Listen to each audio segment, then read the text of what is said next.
effective, does not require a prescription, and I've been taking it quite a while myself, and I know it works.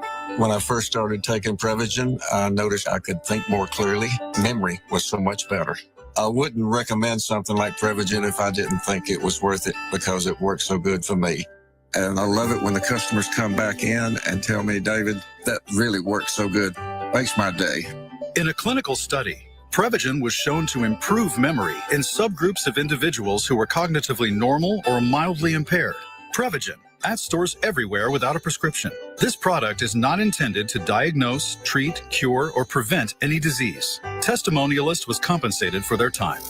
The Vic Porcelli Show. One of our favorite guests, and after we learned one of your favorite guests, Pastor David Lowery, will talk about the black vote being crucial to the President Trump victory. We'll talk to him Wednesday at 9:41. Weekday mornings at 9 on News Talk STL.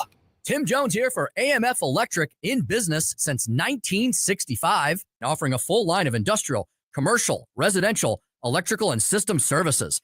AMF is a merit shop. They work successfully for all owners who favor freedom of economic choice. Yes, even on other AFL trades jobs. At AMF Electric, they're unabashedly pro-American. Call them, 314-647-4066. Online, amfelectric.com. That's amfelectric.com. Tony Colombo here for Gutter Pros, your all-in-one gutter service team that brings years of experience and quality that's affordable right to your doorstep. We discovered Gutter Pros a few years ago when we bought our home and inherited a gutter issue that was on the road to becoming a potentially big problem, but thanks to Gutter Pros was stopped before causing any major damage. They've also repaired the siding on our home because along with gutter repair, gutter installation, and leaf protection, the Gutter Pros are also the best for siding repair and installation. Learn about all the ways Gutter Pros can help your home at gutterpros.com. Here's a great way to save money on your prescription medications. If you take Viagra or Cialis, we can give you a way to pay as little as $2 a pill. Compare that to prices as high as $60 per tablet. These pills work for men and women to improve their sexual performance. And now for the price of 2 or 3 pills, you can get nearly 100. There's no need to pay expensive prices for Viagra or Cialis. Call now with your prescription and pay as little as $2 a pill. We offer 24/7 service and always free delivery and confidential packaging. Change your life for the better and have fun. Call Pharmacy Shop 24/7 to get generic versions of Viagra or Cialis for as little as $2 a pill, plus free discreet shipping. 800-631-2030. 800-631-2030. 800-631-2030. That's 800-631-2030. Hey, it's First Alert Chief Meteorologist Steve Templeton from Channel 4, and we are proud to be the official weather source for News Talk STL. Just like you've grown to expect from us at Channel 4, you can expect the same accurate, detailed, and timely weather coverage from News Talk STL. The First Alert weather team will keep you ahead of the big weather changes. And the one thing you can count on in St. Louis, the weather is constantly changing. So Channel 4 and News Talk STL are committed to keeping you up to date and safe.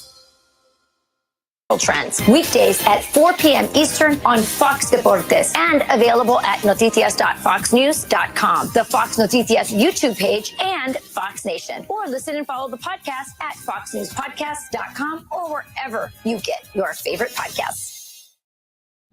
A deeper dive into the major and controversial stories of the day. This is the Fox News Rundown. More coming up. This is News Talk STL at 1019, 94.1 and newstalkstl.com. On the next, Larry Connors, USA. Donald Trump is getting close to wrapping up his cabinet, and of course, then Senate confirmation. Who's going to stand in the way? Larry Connors, USA. Now, weeknights 6 until 8 on News Talk STL. you can't get food like this in Paris. Bring the family for breakfast and brunch to Nadine's Hash House, offering home-style cooked meals the way your mother made them. Try the savory Southside Slinger, the cinnamon streusel pancakes, or Nadine's famous hash. Make sure to follow Nadine's Hash House on Facebook for weekly specials. Open today from 7 to 1:30 in Soulard on Broadway. Nadine's Hash House. You can't get food like this in Paris. Nadine'sHashHouse.com.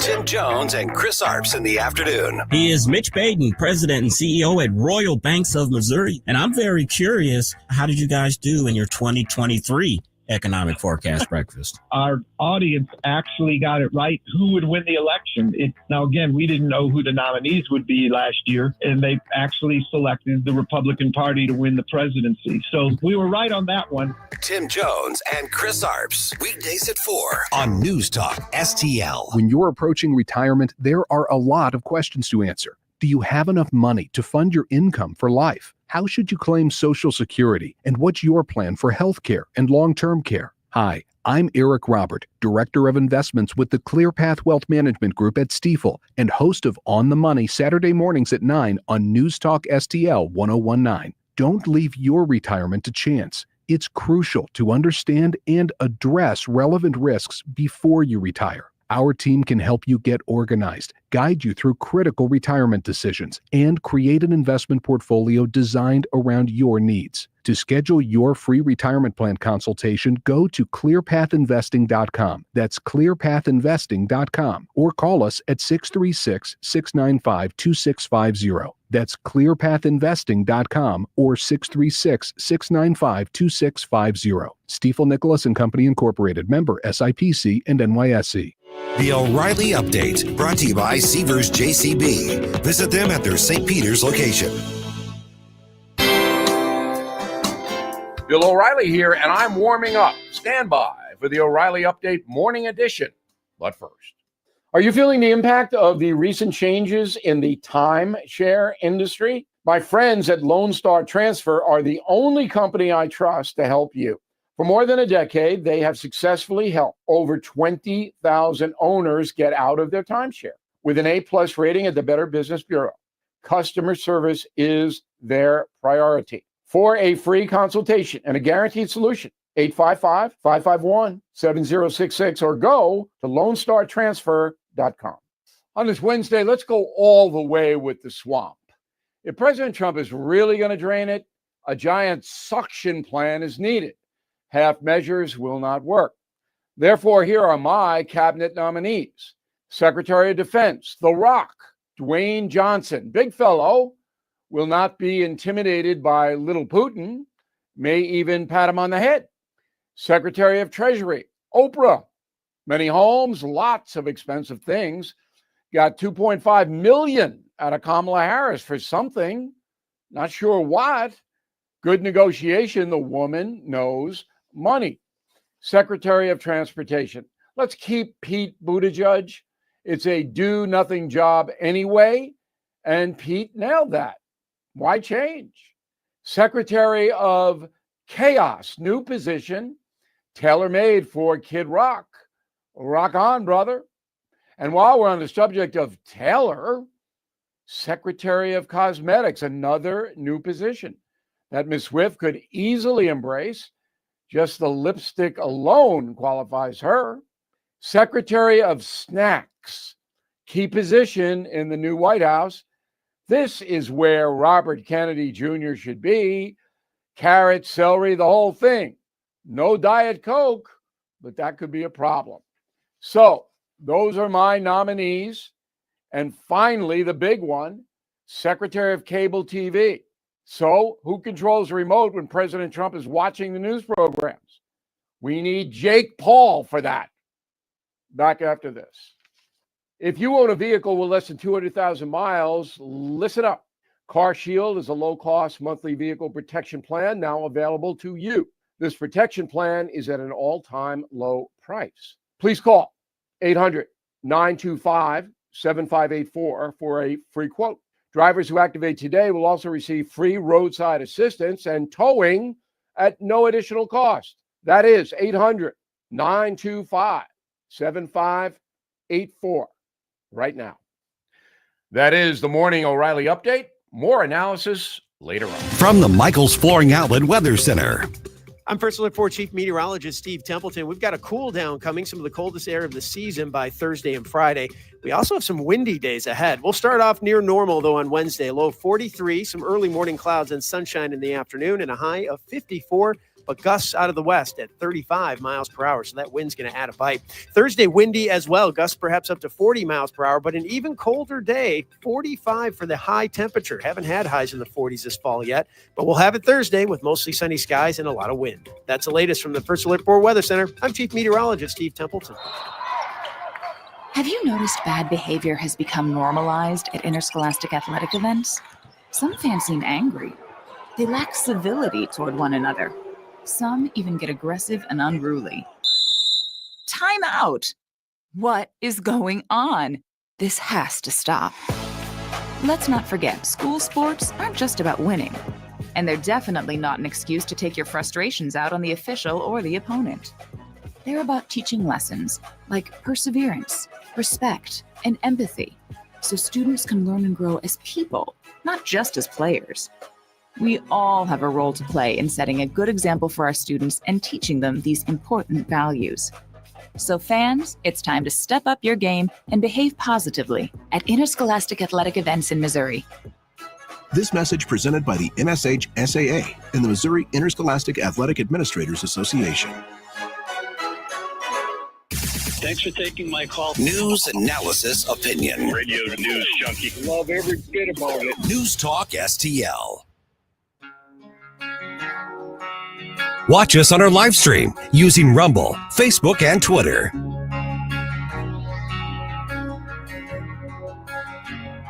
Having your first cup of coffee?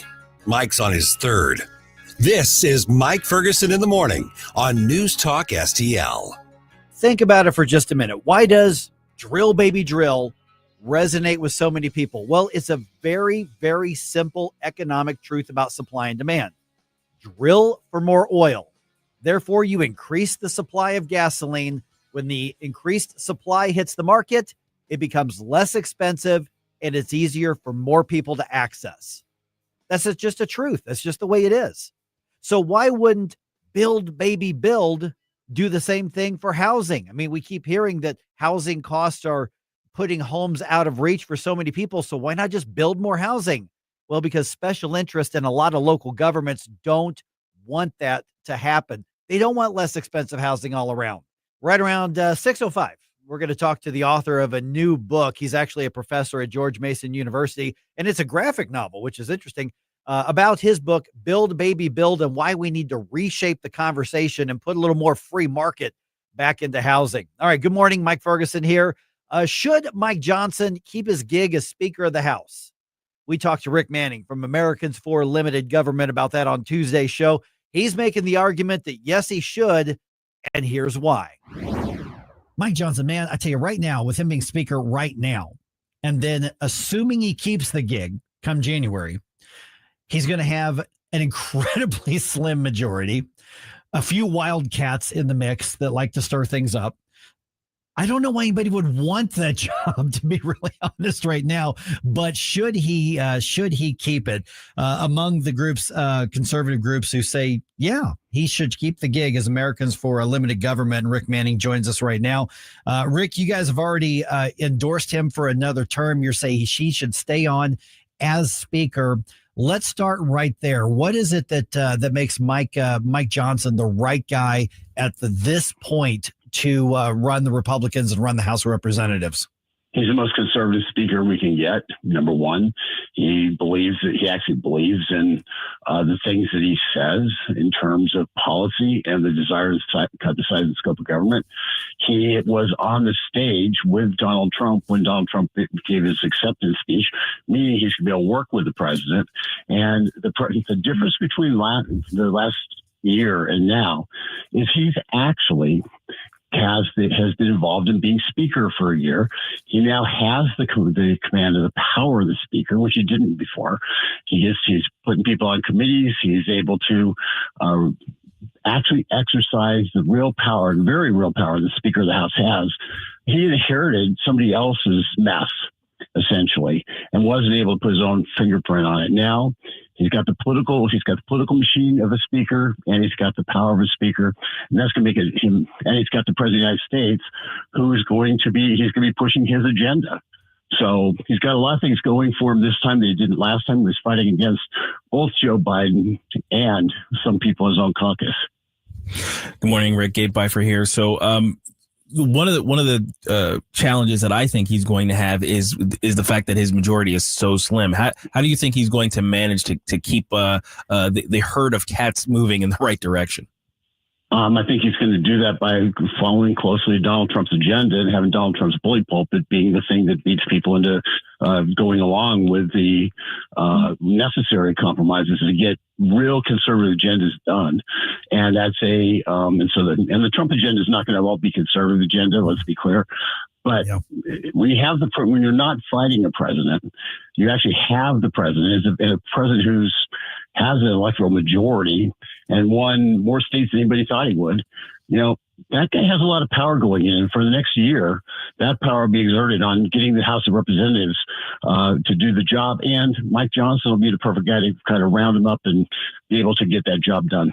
Hey, let me ask you kind of turn that question around a little bit. You mentioned, Donald Trump, and the reality is he's more populist than he is conservative. And we're seeing that increasingly in recent months, years, and certainly over the campaign. So is a House Speaker who's effective at working with him, is it possible that somebody like Mike Johnson could steer that policy in a more conservative free market direction? Yes. I think that's very probable. It's he's going to go back and he's going to say, listen, you have to do this, and this in order to get the votes in the House. And so if you go down this path, which is, let's say price controls on drugs or something, he said, listen, we just fought a whole election against price controls. I don't really care what Bobby Kennedy Jr. says about this stuff. You got elected and you fought a whole election against price controls. And so you need to stand up against price controls and not let that happen. So those are the kind of things that he's going to have the capacity, if he wants to, he'll have the capacity to go in and affect the policy of the administration, both based on actual keeping promises and directing towards conservative solutions, market-based solutions for many of the problems we have. We're visiting with Rick Manning from Americans for Limited Government. Let's touch on the volatility of the U.S. House or any House of Representatives. I mean, obviously, the Senate is designed to be the little stodgier cooling saucer of policy, and there are some. There are some bomb throwers in the in the U.S. House on both sides, and voters like them for a lot of reasons. The people that love to stir up trouble and love to be disruptors, and a lot of voters like those right now. But if you are the Speaker of the House with a very, very slim majority, you can't afford to lose too many disruptors. How do you manage that, and what makes Mike Johnson the right guy to do that? Because as you said, him being there now is a product of, frankly, that sort of chaos that erupted. And at one point we could have had Jim Jordan as Speaker. Mike Johnson's fine. Jim Jordan would have been good. But what makes Mike Johnson, from what you can see, the guy to manage the potential chaos? He can keep the people on the left from engaging in chaos while he tries to deal with people on the right.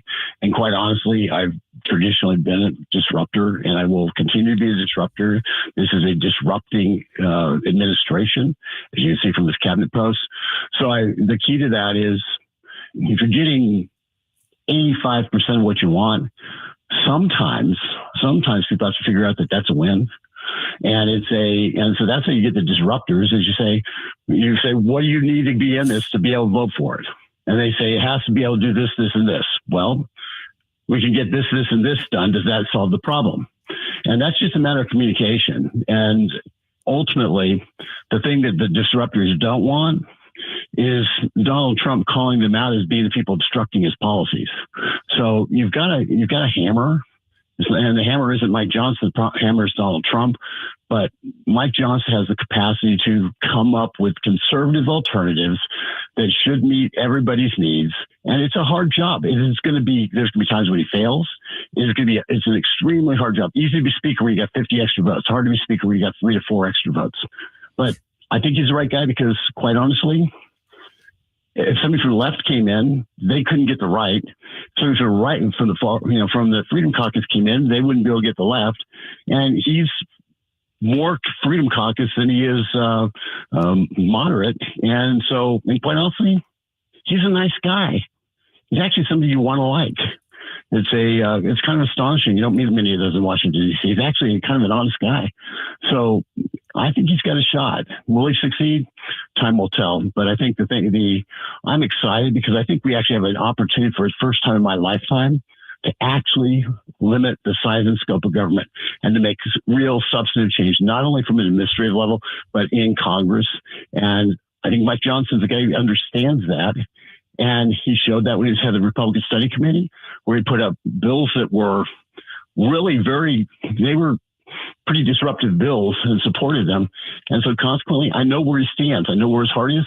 And it's a matter of trying to give him the support to get the job done. It's going to be hard. One of the most interesting things kind of coming in with this administration is DOGE, and I'm very interested about it. Department of Government Efficiency, the unofficial, the non-departmental department, which is a kind of an advisory committee. We'll say. My understanding is what's likely to happen is they're going to come out with a report. They're going to say here are the things that the government can get rid of so that it can shrink and limit its size and scope. And a lot of that is going to need some legislative support. Do you think Mike Johnson is going to be able to do that in the first 2 years when we actually have the momentum? Well, he's probably got 14 months. Okay, first of all. Okay, yeah. Once you get into campaign season, it's kind of over. But I think you'll be able to do some of it. It took 100 years to build the administrative state, and it's really, I hate to say this, but it's going to take more than 1 year to dismantle it. However, I think some of the things that the DOGE committee is interesting in that they're going to come up with ideas, and the ideas they come up with don't meet any political reality because that's not their job. They aren't a governmental agency. They have no power, and they have the power of what the president says. Yeah, I want to do that. What the House and Senate say, yeah, we'll do that. And so ultimately, what I'm urging Johnson to do is to get his committees. He's already had his committees looking at regulations that far exceed congressional authority. They gave that order last September. And to go forward, identifying those agencies, identifying how much they're costing the government, and using the appropriations process and regular order to identify and put those agencies on trial and get rid of the excess regulation. By putting those regulations on trial, force the people to defend it, show the people those regulations are hurting, and get rid of them through the regular legislative process. And then you can lay it up in a Budget Reconciliation Act, which doesn't request 50 votes in the Senate. And if you've shown the cost of it, you can eliminate it through that process. But they've got to put these regulations on trial right now to set the stage for being able to get rid of them in 6 months. All right. Rick Manning, Americans for Limited Government, getliberty.org. I get the newsletter. I would encourage other people to sign up. All right. Hey, Rick, good talking to you again. We'll talk to you again soon. All right. Thanks, Rick. Take care. Your first morning news dump of the day comes your way here in just about 2.5 minutes, just under 2.5 minutes, right here on 101.9 and 94.1 News Talk STL.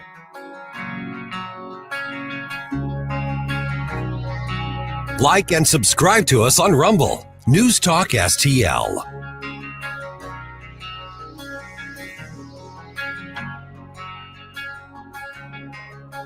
Get up, St. Louis. It's Mike Ferguson in the morning.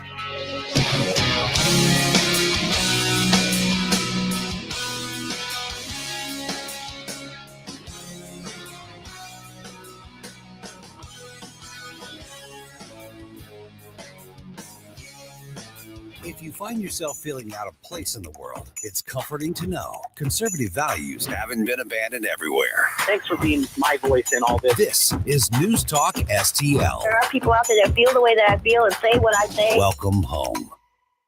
How'd you like to eliminate your expensive cable bill forever or get new satellite internet where cable can't go? Well, now you can have affordable satellite internet service for a few dollars a day. All you need is a mini satellite installed, and you can have unlimited internet connections wirelessly in your home or office. And no cable boxes means unlimited connections and no clutter. You can surf the internet or stream any of your favorite television services with no cable. And the best part is, satellite internet service costs only a few dollars a day for your entire home. Yes, fast internet to surf or stream television for a few bucks a day. Call now for free details and learn how to drop your expensive cable bill. 800-696-2871. 800-696-2871. 800-696-2871. That's 800-696-2871. News Talk STL is proud to have Doug Voss of Safe Bunny Radio as part of our lineup each week. Doug has been a staple on the St. Louis radio airways for many years as one of the leading financial experts in the area. You can now hear Doug and Safe Bunny Radio 3 times every week yet on News Talk STL. But in case you miss anything, you can check it all out at DougVossSafeBunnyRadio.com. What else do our listeners need to know, Doug? Simply put, I focus on helping pre-retirees and retirees build, preserve, and protect retirement assets, and I've been helping my clients solve their insurance and financial needs for the past 33 years. I also strive to educate my clients on how to prepare for retirement, minimize the impact of market volatility on their assets, and deal with the challenges of increased longevity. Call me today at 844-676-SAFE. That's 844-676-7233. Doug Voss is a registered representative. Securities offered through DHL Securities, LLLP. Member FINRA and SIPC. Thanks for taking my call. News, analysis, opinion. Radio news junkie. Love every bit about it. News Talk STL.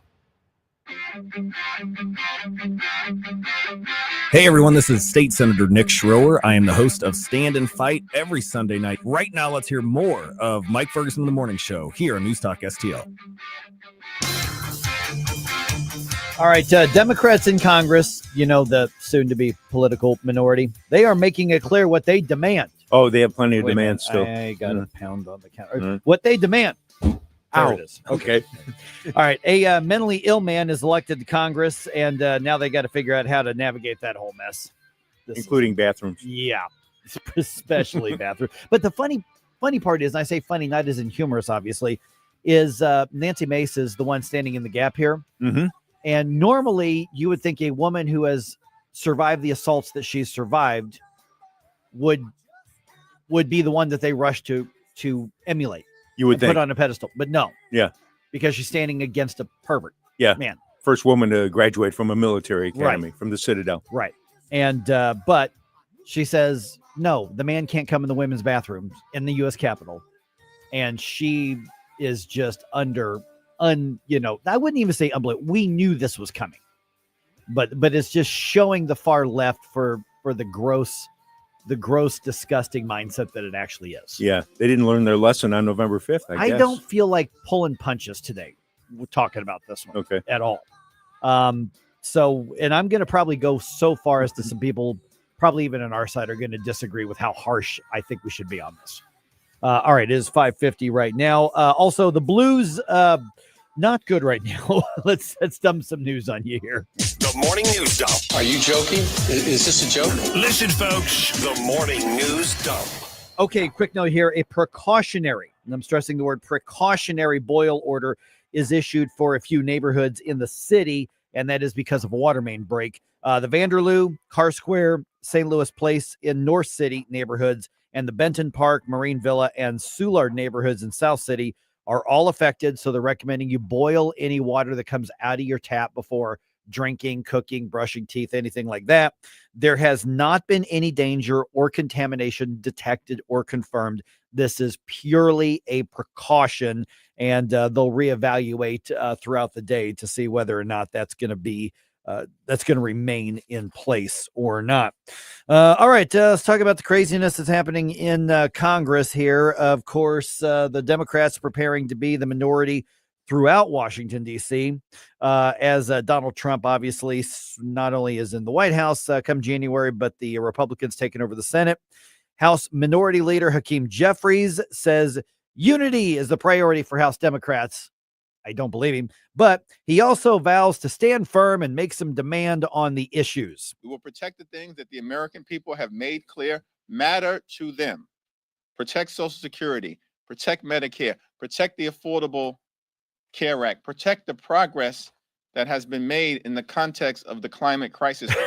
The progress that has been made, essentially making life way, way, way too expensive. As a matter of fact, at 7:05, this is going to be interesting. The Alliance for Consumers has a new campaign out called, I think it's 2035.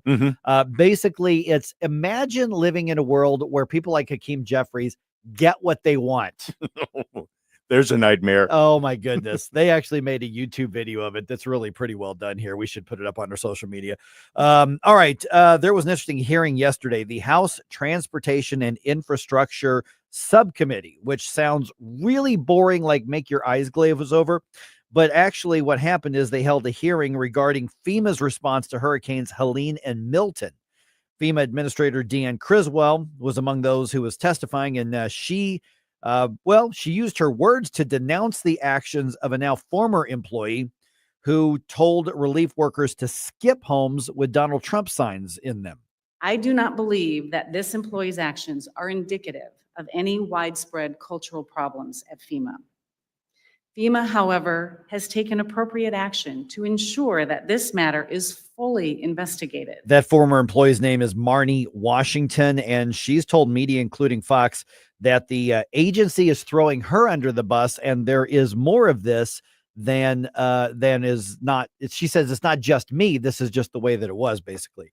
And of course, at that same hearing, House Oversight Committee Chairman James Comer, he was pushing back against Deanne Criswell, not letting her just say, no, it's just isolated incident. We're investigating. We're taking care of it. Don't worry about it. And please give us $100 billion. Well, 94 billion, but you know what I mean. Here's what he had to say. We had another whistleblower come forward during the middle of the testimony to communicate with our lawyers to say that a similar incident happened to them in Georgia, where a FEMA worker told the people, the American citizens, you need to get rid of those Trump signs in your yard or nobody's going to help you with FEMA. Yeah, so now we've got reports of this in at least 2 states. At least. And so is this a directive from FEMA? No, I don't think it is by any stretch of the imagination. But do I think that was accepted behavior? We're starting to see signs that say, well, yeah, pick and choose. And of course, the far left truly thinks anybody who doesn't kowtow to their thinking, well, they must be a threat or an enemy. I think thankfully people were waking up to that fact, and they showed it at the polls. Oh, well, yeah.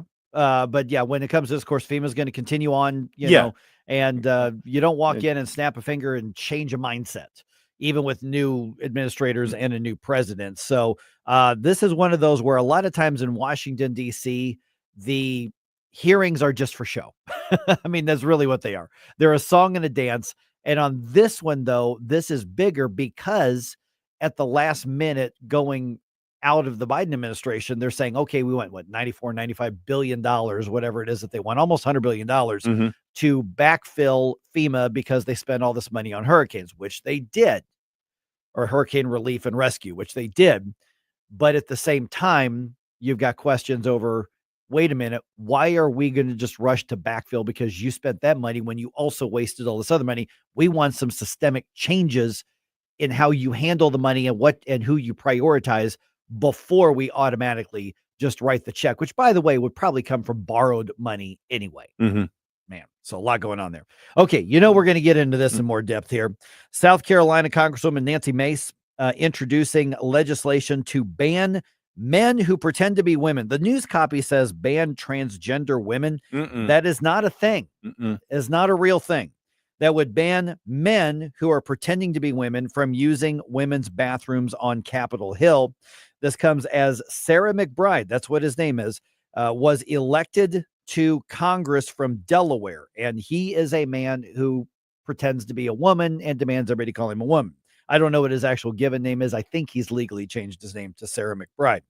Congresswoman Mace tells Fox Business's The Evening Edit she wants to introduce wider legislation regarding the issue. She doesn't want to stop at just Capitol Hill. We had another whistleblower. Whoops, I'm sorry. That is the wrong one. Clearly not Nancy Mace. Here's what Nancy Mace had to say about it. The time is now to have this fight. I am willing to die on this hill, and I'm asking for everyone across the country to call their member of Congress and put this thing to a stop. It's not going to stop here on the Hill. I'm going to file more legislation that'll reach across the entire country to protect women and girls everywhere. All right, so this debate's back.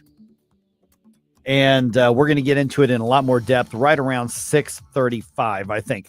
All right, the Blues have now lost 6 of their last 7 games. Yikes. Last night's defeat was to the Wild at Enterprise. The final score was 4-2. The homestand continues on Thursday when the Blues host the Sharks.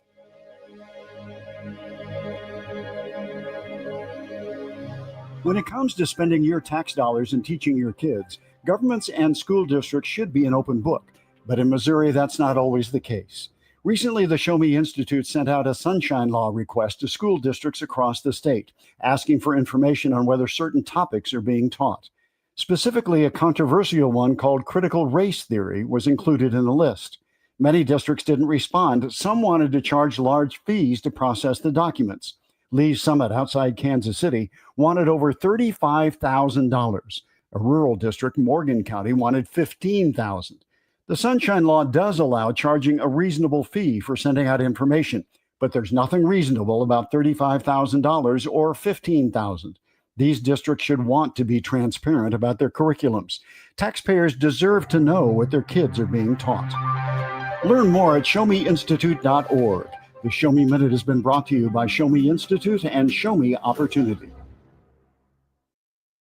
Epic STL is always on the lookout for highly motivated, goal-oriented, results-driven people to add to our growing, winning team of sales and content professionals. 101.9 and 94.1 News Talk STL is a locally owned and operated venture of Epic STL. Apply to be a part of our creative, fun, and rewarding work environment by simply going to the Connect tab on newstalkstl.com and click on Application. Epic STL and News Talk STL are equal opportunity employers. Hello, fans of the paranormal. I'm Frankie, host of the newest show on News Talk STL, On a Garage, and we'll be discussing everything paranormal, from ghosts, demons, hauntings, and aliens to Skinwalker, Bigfoot, fairies, and the Chupacabra.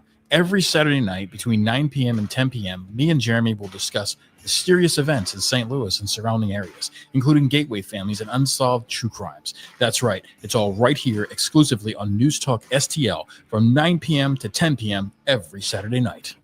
KLGY HD3 Clayton, K270BW Bellefonte, KNBS Bowling Green. This is News Talk STL at 101.9, 94.1, and always streaming at newstalkstl.com. News this hour from townhall.com. I'm Rich Thomason.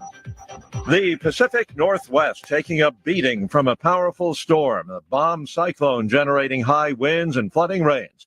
Issaquah, Washington homeowner Wendy Harrington says a storm brought a massive tree crashing down on her house. It felt explosive, or like there was a bomb going off, breaking glass, the sound of breaking glass. Everything was just very loud. I thought the whole wall was coming down.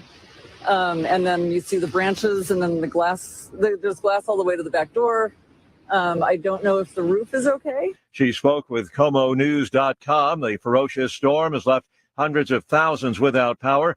Blocked many roads with trees, downed power lines, and debris. The storm is blamed for 1 death. The U.S. sending anti-personnel landmines to Ukraine. It's another about-face for President Biden. He previously rejected the idea out of concern for the safety of Ukraine's civilian population. The change comes quick on the heels of a decision to allow Ukraine to fire long-range American-made missiles into Russian territory.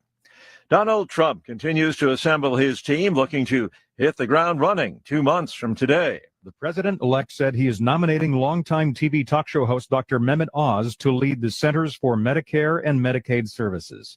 In a statement, Trump said Oz will cut waste and fraud within the country's most expensive government agency. He also has chosen his transition co-chair, Howard Lutnick, to be Commerce Secretary.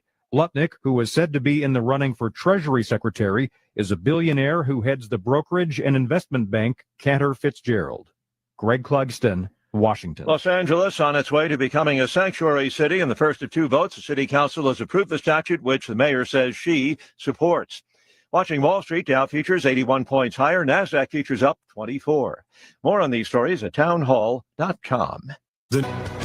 Hi, everyone. If you or someone you know were diagnosed with non-Hodgkin's lymphoma within the past 20 years, listen up, because you could be entitled to significant cash compensation. For years, the weed killer Roundup was used in homes, farms, and gardens, and now studies have proven a direct link between Roundup and this deadly cancer. So if you or someone you know have been diagnosed with non-Hodgkin's lymphoma, call us and find out if you qualify for a cash settlement. 800-842-6060. That's 800-842-6060. Time to file a claim is running out, so don't delay. The call is free, the consultation is free, and you can find out if you qualify for a monetary award. Call 800-842-6060. That's 800-842-6060. 800-842-6060. Call now. Advertisement sponsored by Legal Help Center, may not be available in all states. From the Michaels Flooring Outlet Weather Center. I'm First Alert 4 Chief Meteorologist Steve Templeton. We've got a cool down coming, some of the coldest air of the season by Thursday and Friday.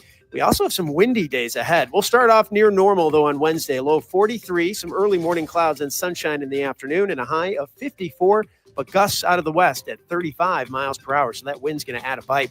Thursday, windy as well, gusts perhaps up to 40 miles per hour, but an even colder day, 45 for the high temperature. Haven't had highs in the 40s this fall yet, but we'll have it Thursday with mostly sunny skies and a lot of wind. That's the latest from the First Alert 4 Weather Center. I'm Chief Meteorologist Steve Templeton. This hour of News Talk STL brought to you by Piccadilly Palace, located in Union, Missouri. The ultimate family fun center is Piccadilly Palace. Call 314-860-6418 or visit piccadillypalace.com. Hey, it's Tony Colombo inviting you to join my band along with Somebody to Love, tribute to Queen, for an awesome night of music Saturday, November 30th at Diamond Music Hall. Join us as we kick off the season of holiday cheer with my band, Tony Colombo and the North County Sound Machine, featuring Katie Fitzpatrick, a tribute to Duran Duran, and Somebody to Love, a tribute to Queen. Support live local music and join us for a great party Saturday, November 30th at Diamond Music Hall. Brought to you by Weber Chevrolet. Get your tickets now at diamondmusichall.com. Sundays at 5 on News Talk STL. All your hard-earned tax dollars and mine are going to fund illegal aliens who come across the border penniless, jobless, skillless, and they're given a cell phone, an identity, and a cash stipend every month. Mark McCloskey on fire. That beats your Social Security income if you should have the good nature to work your ass off your whole life and retire. Mark McCloskey on fire. Sundays at 5 on News Talk STL. Brought to you in part by Modern Weapon Systems in Fenton. This is what's happening. I will not let you down. America's future will be bigger, safer, and stronger than it has ever been before. Communism is over. Our country's back. 101.9 and 94.1. Number one for conservative talk. News Talk STL. Mike Ferguson. It's a miracle we're not in prison. Gabe Pfeiffer. Are you kidding me? Get up! Get up! Can't you hear the alarm? Get up, St. Louis. Yeah, it's kind of a thing. Mike Ferguson in the morning on News Talk STL. Get up! Get up! This is your cousin God. Good morning to the people of St. Louis. Over the past several years, one of the debates that we're having over the economy is the price of things that we need in our everyday lives. We've heard about groceries. We've heard about gas. We've also heard a lot about housing. Now, there's a lot of factors that go into housing, and it's not just the value of the dollar, although that certainly matters. What governments say can and can't happen has probably a much bigger impact. And now there's a new book that takes a unique approach to understanding a lot of these issues. I'm Mike Ferguson, and I don't know that I've ever featured a graphic novel before on the show, doing all the years of this program right here. But I'm now joined by Bryan Caplan, with an economist with George Mason University, and the author of Build, Baby Build, The Science and the Ethics of Housing Regulation. And Bryan, first of all, thanks for being on the program, because I have a feeling the key word here is regulation that we're going to talk about. But first, let me start off with the graphic novel aspect of this. You economist types, I don't want to stereotype, but you're supposed to use charts and graphs and big words, and I'm not supposed to understand what you're saying, and my eyes are supposed to glaze over. And now you're telling me there's a graphic novel for people to look at and understand the issues. How did that come about? Right. Thanks very much for having me on the show. I mean, honestly, there is 20 years worth of fantastic research on housing regulation and its destructive effects, but almost no one will ever read it because it's too boring. What I wanted to do here was to take a lot of serious research and turn it into a book that a lot of people would really want to read, including kids. I wanted to make it a book where people who are professional researchers will look at it and say it's at least accurate and actually teaches them something new. At the same time, even precocious kids can pick it up. I've got a friend who says his 3-year-old, his favorite book is My Build Baby Build.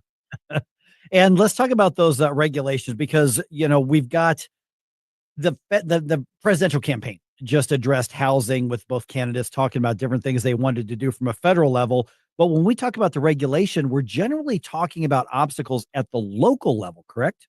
Yeah, state and local.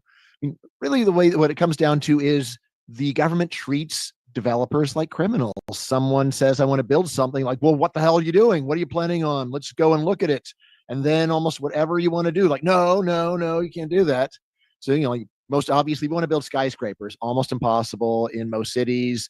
There's a few where they'll let you do it a bit, but even there, they are breathing down your neck, trying to make it really hard. And so it's a strangling supply.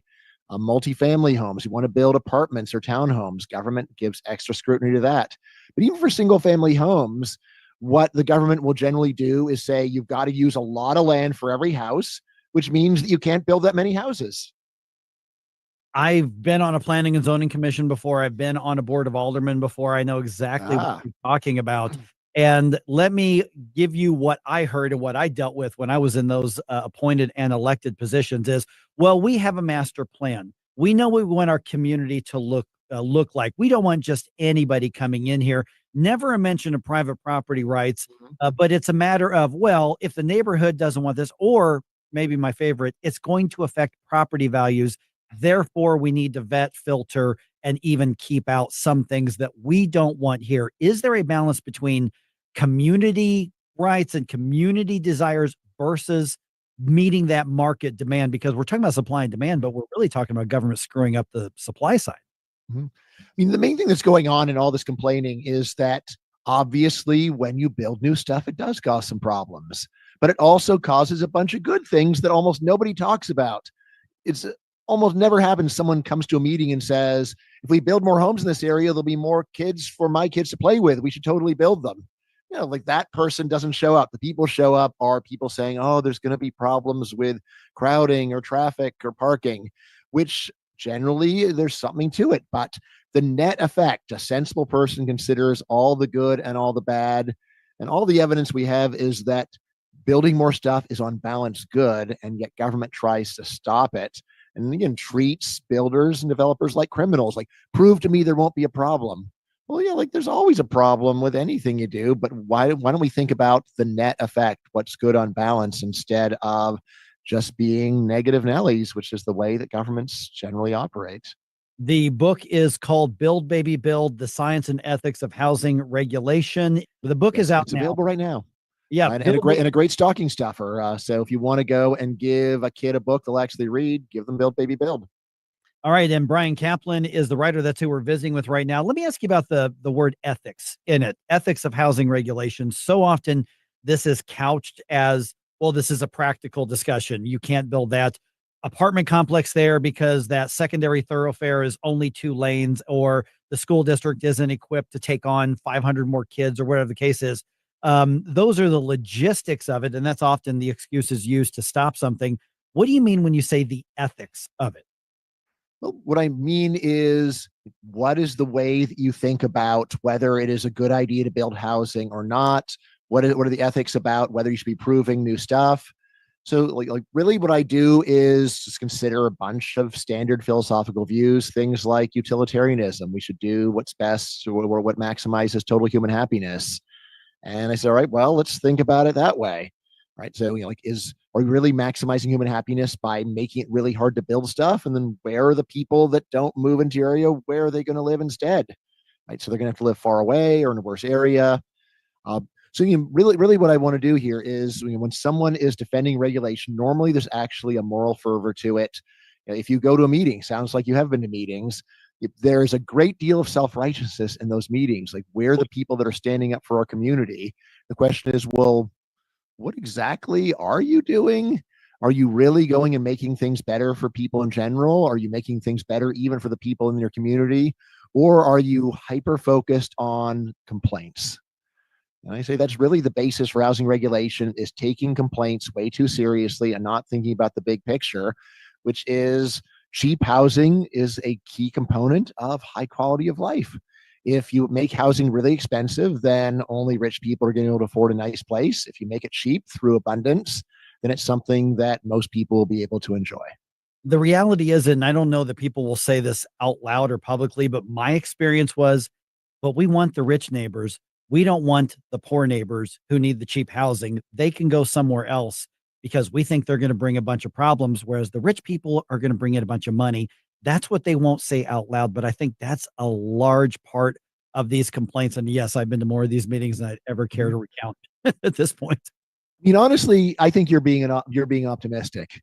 If there were really some city where they said you can build anything you want as long as for rich people, they'd be building a ton of stuff. Think about San Francisco.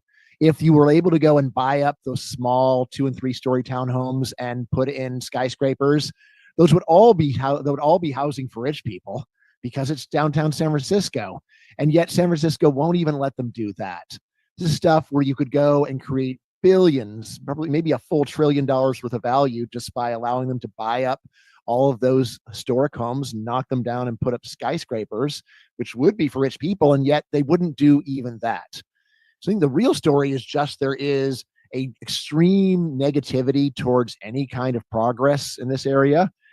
There probably is extra concern about letting in people that are going to be a tax burden. Even there, I would say that it is such an uncreative and unentrepreneurial approach. So again, if you're really worried about, say, the schools getting overcrowded, then the result would be, fine, we are super open to retirement housing. Build all the retirement housing you want. Those people don't have kids, so we don't have to worry about the cost, and they'll just pay property taxes. But even there, if a developer comes in and says, I want to go and build 1,000 new units of retirement housing, they don't roll out the red carpet. It's the usual thing. Well, let's consider any possible negatives. And if there's any possible negatives, we'll hold your project up for years. And there's always negatives. The last minute or so we've got, Bryan, what would be the right role of government or of regulation? Is there a light touch that is appropriate when it comes to development, whether it is the multi-housing or more single housing or high rises or whatever it is? Is there a proper role for that, and or for those to say, wait a minute, we do have a character of our community we want to preserve? My honest opinion is I just like to take a flamethrower to these regulations. They are terrible, and the slippery slope is very real. You say, let's just have a few reasonable regulations. It's no big deal. That's how this got started, and it's turned into this terrible cancer on the system.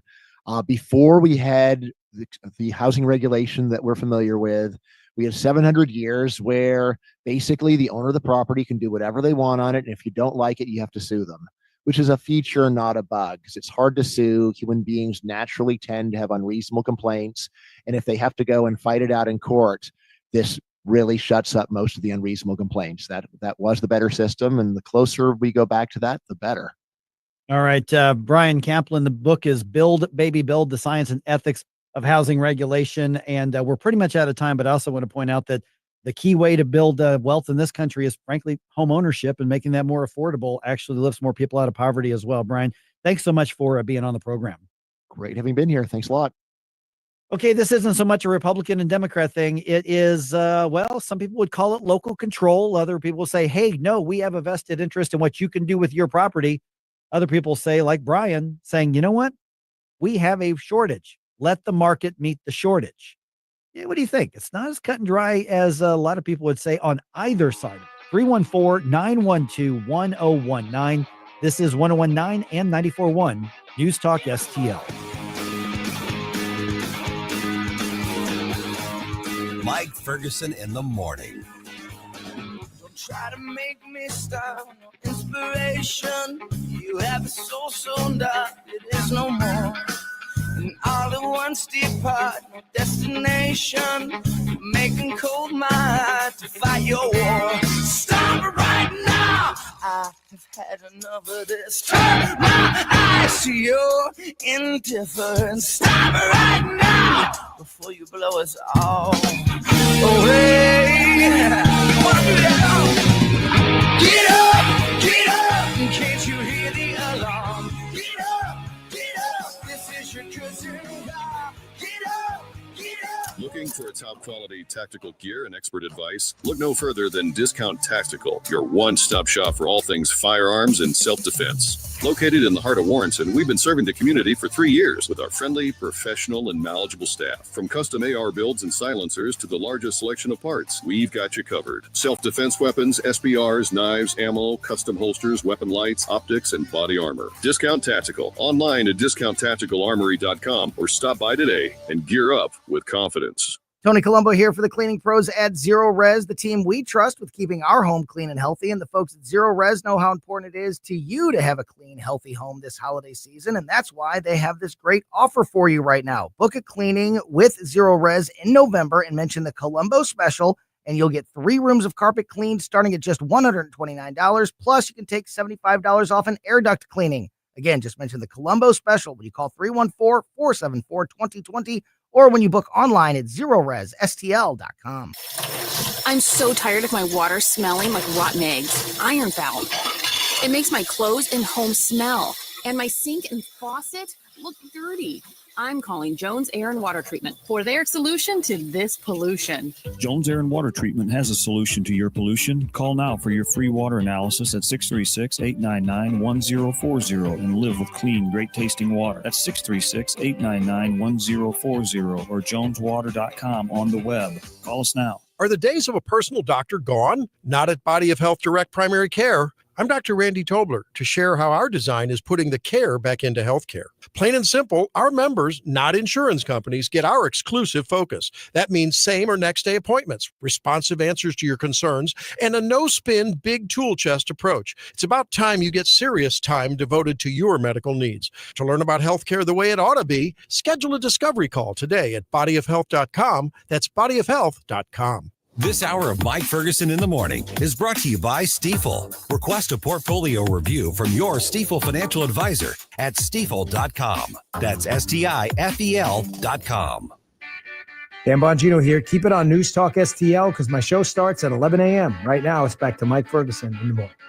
Felt so easy in the morning sun. I literally was looking through papers and set aside my schedule for this hour. I'm like, oops, I wrote it. Where is it? I am a trained professional. Don't try this. Oh, there it is. There it is. All right. All right. 619. That's one of those things, that topic, like talking to Bryan Caplan right there. First of all, a graphic novel about housing regulations. I'm actually very, very interested. as a bona fide comic book nerd, graphic novels really like I hear the term and my ears perk up kind of automatically. Graphic novel. Yeah, there yes. it is. Yeah, so I'm gonna get that. There he is. Yeah, is that are we gonna put that up on the News Talk STL book club? Yes, we should do that. Yeah, we should do that. All right, 314-912-1019. I got some people some thoughts on this. Looks like here. We're gonna start with let's go ahead and we'll start with Joe, right? Yeah, that'd be okay. Joe, sure. We're starting with you. Joe, you're on News Talk STL. What's your take on what Bryan had to say? Okay, well, I lived what he was talking about, build, baby, build. For 25 years prior to moving to St. Louis, almost 6 years ago, I lived in Lake County, Illinois. And 30 years ago, Lake County, Illinois was a relatively rural bedroom community kind of county. And then over those late 90s, early 2000s, the developers ran roughshod over the county and built subdivisions as fast as they could. And there was no consideration for infrastructure, roads, schools. So today it's a congested urban mess with the second highest property taxes in the nation. Yeah, well, the property taxes throughout Illinois. I actually just saw a story. That's not just Lake County. Montgomery County got hammered by it. Yeah, that the property tax issue is, you're spot on about that. So the infrastructure part of that, is that the developer's fault, or did the local government just simply not plan for it well enough? I don't think there was a master plan in Lake County, so they just let the developers build subdivisions. Yeah. And even to this day, these hundreds of thousands of people are basically driving around on essentially farm roads that are 2 lane. Oh, geez. Yeah. I remember in where my mom used to live in Raymore. It's funny. I remember when the highway going out to there was a 2 lane farm road, and then they built a bunch of subdivisions. Then eventually they had to catch up for it. But here's the question then. I think one of the things that Bryan is arguing, and just at least the way I took it in the conversation, is saying, you know what, if they buy the property, they own it. Should anybody stop them from building something if there's a market? I mean, clearly people wanted to live out there in Lake County. Well, yeah, that's true. They were escaping the city basically. Mm-hmm. Yeah, that's where a lot of that rub comes. Yeah, I mean, right 25 years ago. Yeah, exactly. Yeah, I mean, I was on a planning and zoning committee, years ago, and we had the same thing where we had somebody. Well, that was the same thing. We had somebody that built a subdivision because there was a lot of demand for it, and I was actually the guy who was arguing for less restrictions because we had a bunch of people that were saying, well, it's got to be this big, it's got to be 2 stories, it's got to be valued at least this. We don't, but the market was calling for something different, and the central planning wasn't working either. So what's the exact right answer? I don't. Yeah, it's different for probably every community. Yeah, that's the balance. I'm in Jefferson County now, so and we just had this battle in the primary between 3 county council races where you could say there were preservationists versus the developer lobby, and 2 out of 3 preservationists succeeded, and the only reason the one developer lobby guy won is because Jeff Rodas split the vote.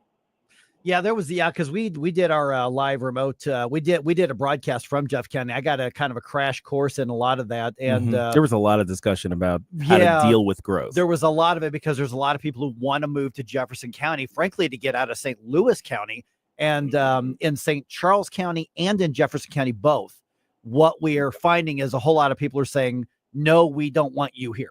that's I mean. Yeah, so I mean, I don't think I'm overstating it. I think it's no more. We don't want more homes. We don't want more subdivisions. We don't want more kids in the school district. We're fine the way we are.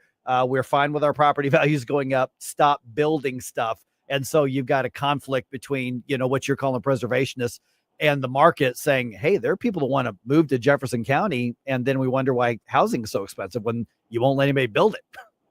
And that's why, our council is working hard on developing. This is government regulation we're talking about, but the master plan for how to distribute development.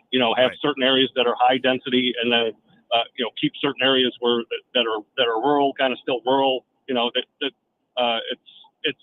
going to be quite the undertaking to strike that balance. Yeah. All right, Joe, I got a couple other people. I got some thoughts on this. Thanks for being a part of the conversation, man. Let's go now to Scott. Hey, Scott, you're on News Talk STL. Morning, gentlemen. All this gets down to balancing of risk. Who wants to do what? A lot, because this deals with, in most cases, a person's largest asset. There's a lot of NIMBY, right? Not in my backyard. Yep. And even the mayor, I think over the past, I don't know if it was a mayor or alderman, downtown St. Louis, the whole VRBO, they don't want the youth going down and having parties and shooting people, so they require 2 and 3 day minimum stays. So all this, I appreciate the gentleman's book. I didn't get it or read it, but I think this is one of the more complex and vexing problems to work through, just because it deals so much with people's with a major asset, the value of something. You don't want you don't necessarily want, if zoning is legal, a brothel next to your house, or you don't necessarily want a McDonald's, even though it's a source of jobs and food, next to your house. So if it's a Wild West zoning, that doesn't work either. Yeah. All right. Hey, Scott, appreciate you being on. Okay. Well, let's pick this up, Gabe. Yeah. Let's talk about this. Yeah, absolutely. Because that's one of the things where he mentioned the NIMBYs. Yeah. And that's really, I think you could call Bryan probably the anti-NIMBY. Mm-hmm. He's the YIMBY. Yes, in my backyard. Yes. Mm-hmm. Because let's start with the bigger issue that his premise is that part of what we're seeing in the economy is that, and actually I just did an interview on my national show about this, is that housing is out of reach for a lot of people, particularly 2 groups of people. Yeah. Fixed incomes, yes, which are generally older Americans, retired Americans, And then generation, what's the younger one now? The 20s, Z? The Zs, yes, Zs, the Zoomers. Yeah. So they're at record rates since the 50s. Right. Are living still with their parents. Those who are under 30 still living with their parents or moving back in with their parents. They can't afford housing. Mm-hmm. And either rents have gone up accordingly because you can't buy a house, right? Or they don't want to rent as far as like not being a good investment. Mm-hmm. Now I think there are good reasons to rent at time. It just depends on your situation. Sure. On this. So sometimes renting is good. Sometimes it's not. So, but his basic premise is you want the price of housing to go down, open up the market, let people build housing based on what the market is. And Scott just talked about risk on this. And I think he was talking about a different element of risk on this. Mm-hmm. Now, first of all, I don't think any development should ever be subsidized by any government whatsoever. No, gosh, none, no. Period. Mm-hmm. None. Ever. None, ever. So the developer, the buyer, you've got to buy the land. You've got to build the infrastructure. Now, I do think it's the water district or the electrical, whatever. There, it's fine to say, okay, well, people are going to live here. We've got to connect you to the water. Then we'll sell you the water. Right. But if people don't want to buy the homes, you lose out. Right. And then you let the market come into play on this. And so, but Scott's completely right in that it is very complex. Yeah. I mean, we've got the sort of two competing ideas here. First of all is you want the free market to play out because every time the government tries to stick their nose into, putting their finger on the scale of supply and demand, they're going to mess it up because people ought to just consider the law of supply and demand a law of nature because it basically is. Yeah, that's actually that's how our adrenal system works. That's how the natural habitats work. Supply and all of that. It's a law of nature. So every time you try to defy it, you're basically going against God. So he's going to strike you down. But to overstate the point. Right. But then on the other side is the idea of city planning. There does need to be there is a place for government to provide some sort of guardrails. So a guide to make sure that the city that eventually comes to being isn't a horrible congested mess like one of our callers said. And you mentioned city planning. Gabe Vicky on Rumble says that she just moved to St. Charles County 4 years ago, and I can't breathe. There's too much building going on here. There's too much. Well, there's a lot of building in some parts of the county, and other parts of St. Charles County, they're fighting over trying to get other and St. Louis counties are trying to get other developments in, and some of the local county commissioners are like, nope, we've got too much as it is. We don't want, and that's the thing. I kind of cringed at. We were interviewing with one of our remote broadcasts, one of the county commissioners in St. Charles County, and he's like, no, we don't want any more. We don't want any more of these developments. We don't want any more apartment complexes. I'm thinking, but there's a market for it. There's a demand for it. These are taxpayers. These are people going to buy food and groceries and restaurants and sporting goods and they're going to get their oil change in their car. And it's like, nope, we don't want them. And so if we have to have a balance, where is that? Is it a matter of saying, okay, here's an industrial area. This is where the smokestacks go. This is where, okay, so we're not going to put apartments in there. Right. Here's where the smokestacks, here are the skyscrapers. Right. Here are the single family homes with some land. Right. Here are the farms. Yeah. Well, yeah, the farms, farmers are, hey, yeah, they offer them the money. They're the ones getting bought up. They're the ones getting bought up, and they're doing so. But I remember being on a planning and zoning commission, and I was stunned. First of all, I was pretty young, and so the amount of control that everybody who was appointed, we weren't even elected, we were appointed. How much they felt they knew what was best for other people's property really rubbed me the wrong way. And probably deepened my libertarianism a little bit. I mean, one woman was just disgusted with me when I said, we don't own that.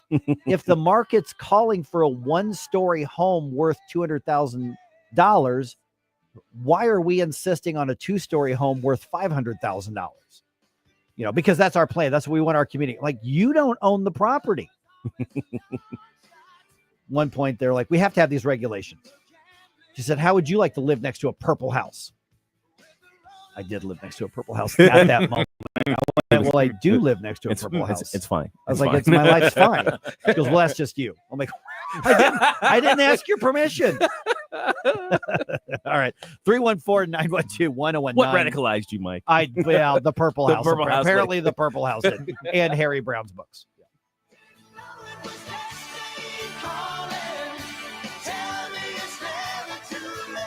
Like us on Facebook at News Talk STL. Get up. It's Mike Ferguson in the morning. The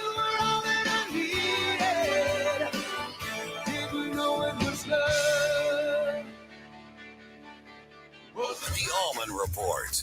Hey, Wednesday on the Allman Report. So much fun and frivolity. And, of course, our biz guru, Rick Pogue. It's the Allman Report on News Talk STL. Jamie Allman. Weeknights at 8 on News Talk STL. From the Michaels Flooring Outlet Weather Center. A shot of cooler air drops us back to near normal today, from 72 yesterday to 55 for the high this afternoon. Meanwhile, turning windy out there. This west wind could gust up to 35 miles per hour at times today and tomorrow. Some clouds drifting through tonight as even colder air arrives, down to 34 degrees early Thursday morning with a high tomorrow of only 44. That'll be the coldest afternoon in St. Louis since March. That's your first alert forecast. I'm meteorologist Matt Shane. Hi, it's Ken Williams, and my favorite Capriati sandwich is the Capistrami. You've got hot pastrami, melty Swiss cheese, crunchy coleslaw, and zesty Russian dressing. What else do you need? I love Capriati's, and you will too. On Manchester at McKnight in Rock Hill. Hi, Sean Long from STL Fenceworks. A new fence or deck is an investment in your home and your lifestyle. But how do you ensure that you're getting the most out of that investment? At STL Fenceworks, we know the key is satisfaction. Satisfaction means getting a fence or deck that not only meets your needs, but exceeds your expectations. Satisfaction means working with a team that cares about your project as much as you do.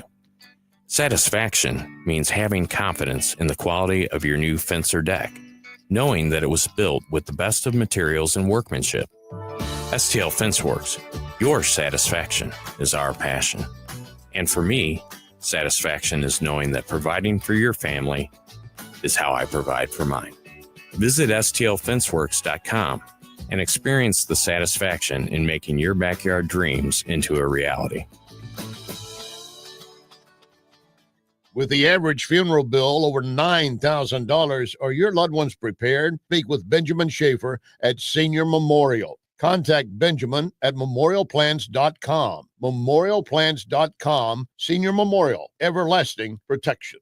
Free speech is alive and well in America. Thanks for taking my call. Right here. You know what's going on? Have a great awakening. You see through the smoke screen. It's cool to be woke. News Talk STL. Until it's not. News, analysis, opinion.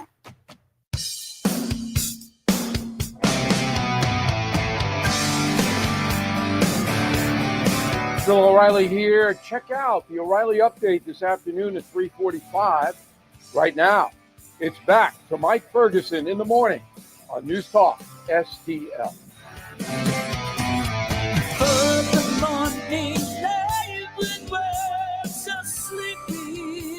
I'm telling you, Striper needs to send me an autograph something. Estelle puts in so much Striper. Because this is some of their new stuff. This is new stuff because it's so relevant. I know. You know what's really bad is and I wasn't at their show at the Hawthorne a couple weeks ago. I was at their show at Delmar Hall a couple years ago. But nobody wants to hear the new stuff. It's like, no, you're from the 80s. Play the stuff I listened to in high school. But this is good stuff. Let me listen to this. Yeah, it's got a feel, kind of 80s feel to it. Yeah. And it's interesting to look at the comments with these songs when you go online. Invariably, folks say you guys are as good, if not better, than you were 40 years ago. I think that's the case. I think that they've just gotten better every year. I really do. Because there's a lot of bands. I'm like, yeah, just stick with the old stuff. I'm gonna take me down memory lane. I'll buy a ticket, cash the check. You're good.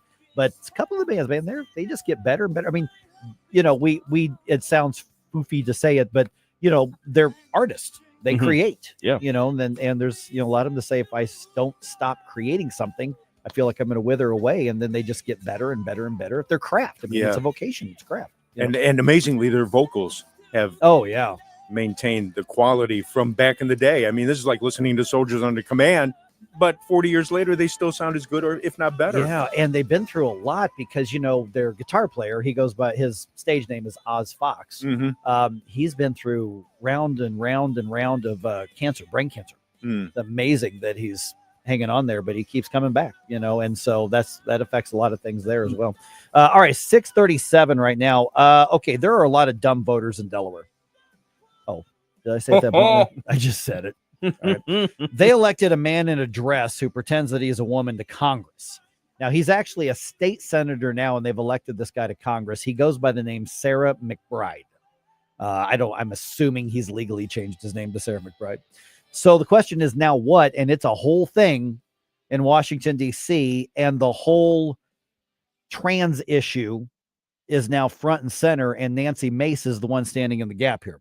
By the way, our Flashback Friday coming up here in a couple days, so get in your request. Deadline is tomorrow. And also, I didn't get a chance to mention this just yet, but we were challenged yesterday to do the Trump dance. So I'm telling you, you're going to see that. Yeah, it's coming. I'm turning that challenge back around on all of you. Email me your clip of you doing the Trump dance. It could be 5 or 10 seconds. Email me at mike@newstalkstl.com because we're putting it together now. And I'm telling you, pretty much everybody in the station is going to be featured. Guys, you're going to be featured. Yes. Yes, it's going to happen. It is. I want to see it. Have your kids do it. Have your grandma do it. Have your boss do it. Have the cop writing a ticket. Do it. Whatever. But you got to give in to me by tomorrow, okay? All right. Cop, fireman. That's right. Motorcycle. Wait a minute. Did we just create the village people? Our own village people. We created the village people? Yeah, I think we did. Oh, man. All right. So here's what's happening. Nancy Mace files a bill to keep the dude out of the women's bathroom. I want to talk about this. Yes. Now, here's the thing. Every single Congress critter has a bathroom in their office. So it's not like this is putting upon this guy. Right. But it's basically saying, in the common area, the cloakroom, whatever, dude, you got to go to the dude's bathroom here. The left is reacting as expected. I don't have enough time to play it, but did you see the video of the ABC news reporter? Oh, getting handed his backside. My goodness. She went in. It's like a 3 or 4 minute thing. He runs over to her with his camera, and I'm taking the video from him. Mm-hmm. He doesn't interview her. He argues with her the whole time. On the Capitol steps, Yeah, right? on the Capitol steps, yeah. Okay. And like Gabe said, she just shreds him. She just lit him up. Oh, my goodness. She's like, not only that, but if they knock this one down, I'm bringing another one. That's right. Basically, it's like, yeah, come at me, bro. She did. That's right. Yeah. So she did a lot of the media rounds. Here is let me make sure I give the right credit here. She was on with the Ingram angle, Laura Ingram, talking about this on Fox last night. This is a person who's threatened to come into women's private spaces, and I'm a survivor of rape, sexual violence, and abuse. And I know how deeply vulnerable women are in places where we feel we have a right to privacy. And this is not okay. If you're a biological man, if you're born a man, you use the men's restroom. Yeah, so pretty simple concept on this. Mm-hmm. Now, I will say that I'm actually been pleasantly surprised with how many Republicans in Congress have come out and said, yeah, we're standing our ground here. Mm-hmm. Yes, Whether they continue to stand their ground remains to be seen or not, because what's being proposed here, yes, there's a bill, but it's also going to be part of a rules package. Right. So the U.S. House has the autonomy to decide its own rules. Right. Republicans are in charge right now. Mm-hmm. So the Republicans can say, no, dude, you're in the dude's bathroom, period. We're moving on. Right. They could also say things like no shorts on the House floor. That's right. Remember that fight with the with Fetterman in the Senate. Exactly. Yeah, exactly. Yeah. But and a hoodie. And a hoodie. Yeah, Yeah, exactly. precisely. So Mike Johnson was asked about this. Here's part of what he had to say, and this is one of those kind of like press gaggle things in the Capitol. A man is a man, and a woman is a woman, and a man cannot become a woman. That said, I also believe that's what Scripture teaches, what I just said. But I also believe that we treat everybody with dignity. And so we can do and believe all those things at the same time. Okay, so here's where I'm about to get myself in trouble. Okay. 314-912-1019 for those of you about to get mad at me. Mm-hmm. I hear that a lot. Is like, well, you know what? Everybody's created in God's image. We're going to treat everybody with dignity and respect. I disagree. I don't think that you should extend the dignity and respect to people who demand that you shed that, to people who have chosen not to act with dignity and have the disrespect to demand everybody else play into their mental illness and their fantasies and their perversions. So I disagree that everybody deserves to be treated with dignity and respect. Yeah, I mean, I get your idea. I get what you're putting down. My only kind of caveat to the results of that, because we have the same exact stance on this. The only caveat I have is that I think when people say things like dignity and respect, we don't always mean the same thing. Right. Because in my world, when I treat somebody, I respect other people well enough to tell them when they're wrong.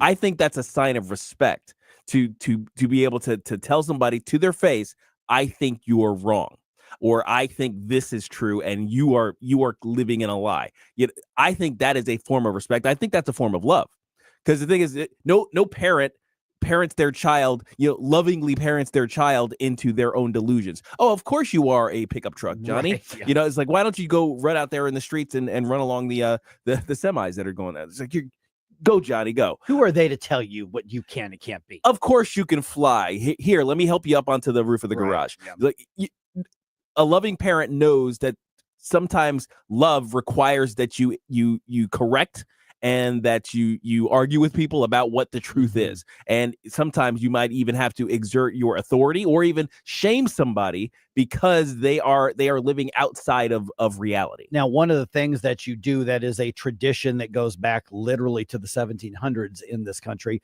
is when somebody is making a motion and they are going to speak on a bill, which this person has a right to do. He was elected by the people of Delaware, who clearly either had no better options or they're just dumb.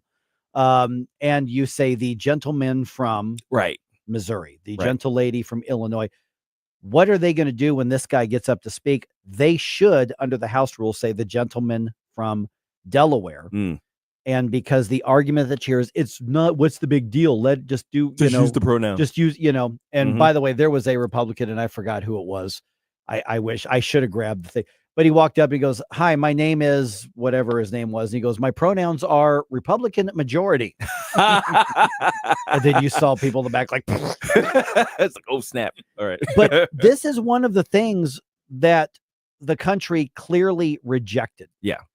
And they said we don't like this. Yeah. And not only do we not like it, you will not continue to have this kind of cultural and societal control. Right. We will not feel pressured or shamed into abiding by or participating in your delusion. Right. Nancy Mace is not the most conservative Republican out there. There's a few things I disagree with her on. There's a lot that I think she's right on. I think she's an interesting person. But what's interesting, Gabe, is that you've got somebody who has acknowledged that she's been through sexual assault. She's survived it.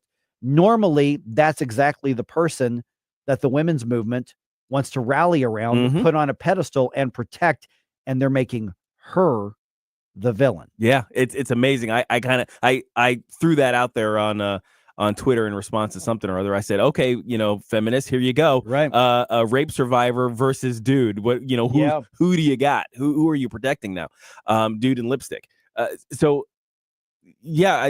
We've come to the point now where in order to adhere to feminism, adhere to the tenets of feminism, modern ideological feminism, you have to support penises in women's areas. Right. I applaud her for saying very specifically to that report is like, there should not be male genitalia in female spaces. Oh, except she said it very bluntly.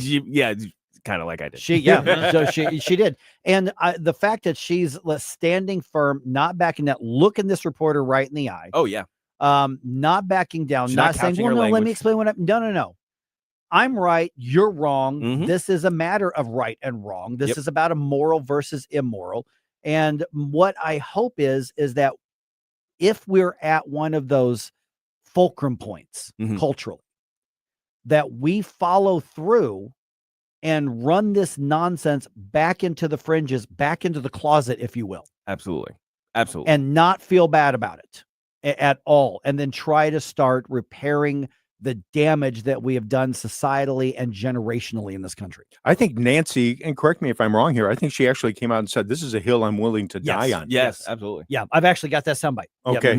Yep. And you know what? Men out of women's washrooms and bathrooms, yes. Men out of women's sports, yes. We've got to make a stand here. This nicey nice stuff of, oh, you know what? I understand, and I want to see whatever you would like is the best thing. No, we've got to make a stand. Yeah, I mean, and I'm to the point where when somebody says, "Well, just treat them with respect," no. Right. My answer is no. Yeah. A dude walks up in a dress and you want me and you demand of me that I accept that.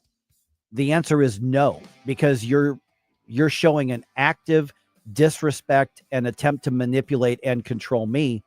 No, you will not be treated with respect from me. Yeah.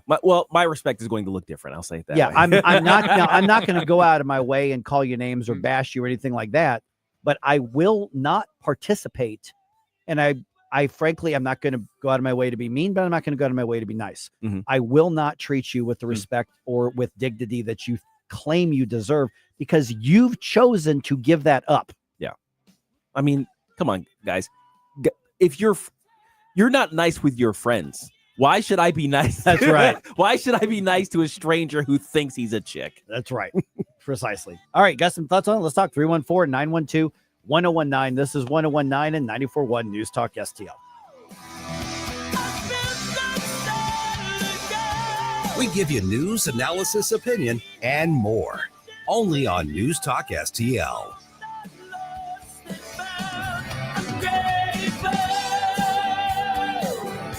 Get up. It's Mike Ferguson in the morning. I really like all the things you're saying. News, analysis, opinion. Thank you very, very much. News Talk STL. I've got a way for you to really dress up your home, and only one guy I'd trust to do it. Michael Proctor, like doctor. Michael will personally examine which drapes, blinds, or shutters will complement your home. He doesn't just measure, he designs, and to make sure it's done right, he will install them. All this saves you money on custom-made drapes, shades, and shutters. Proctor, spelled like doctor. ProctorDrapery.com. ProctorDrapery.com. Getting new flooring can be exciting, or it can be a hassle. To make sure you have a great experience, use Michael's Flooring, like I did. Hi, it's Susie Moore, and Michael's Flooring has become my go-to for quality, variety, and an all-around great experience. They've been locally owned and operated for more than 30 years. Carpet, hardwood, laminate, ceramic tile, natural stone, luxury vinyl, it doesn't matter. Michael's Flooring is ready to help. 3 locations to pick from: St. Peter's, Darting Prairie, and Creve Coeur, or online at igotfloor.com. That's igotfloor.com. Wellington Environmental knows that many are struggling this time of year.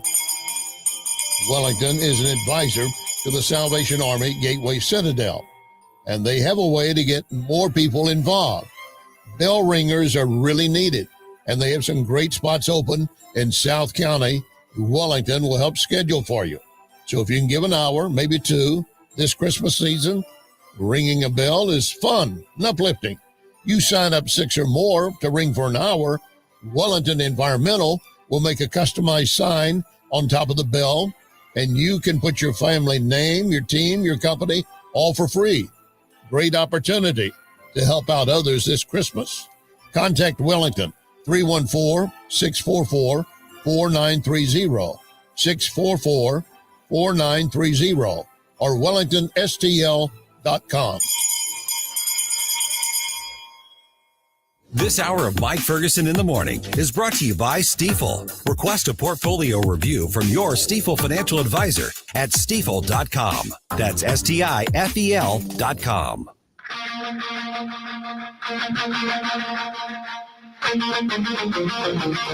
Hey there, Tim Jones here. Make sure you join me and my buddy Chris Arps this afternoon from 4 until 6 p.m. right here on 1019 94.1 News Talk STL.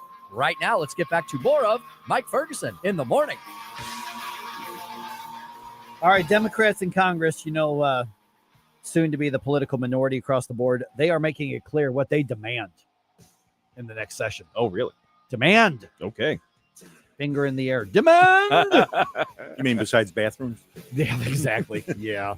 I have the sound bite I think that you were talking about. I've actually got that. I think I'm going to put that in here so people can hear what you were referring to. And also the Blues, not good right now. Not good. Let's go ahead and dump some news on you real quick here. Wake up, America. It all worked out. You know, I mean, they got all the news. The morning news dump. Okay, this is a precautionary boil order that's been issued for some neighborhoods in the city because of a water main break. Okay, so in North City, Vanderloo, Carr Square, and St. Louis Place neighborhoods now been issued a precautionary boil order. In the south part of the city, it's Benton Park, Marine Villa, and Soulard are affected by this. Now, very clear, no danger, no contamination, nothing like that's been detected. They haven't found anything, but the water main broke. There could be a problem. This is completely precautionary. So what's recommended is if you are going to use any water out of the tap to, brush your teeth or cook with or just drink or whatever, they recommend boiling it first before actually using it, just as a precaution. And there will be updates through the day as to when they have this all resolved and the boil order isn't needed anymore. But again, it is just precautionary. They have not found any health dangers at this point. Okay, so as Republicans are gearing up to take over the federal government come January after the elections this month, Hakeem Jeffries, Democratic leader in the House, he says, yeah, we want that whole, unity thing. But he says, we are standing firm on key issues, and here is what we demand. We will protect the things that the American people have made clear matter to them. Protect Social Security, protect Medicare, protect the Affordable Care Act, protect the progress that has been made in the context of the climate crisis. So, Gabe, progress, say. Help me out here. Okay.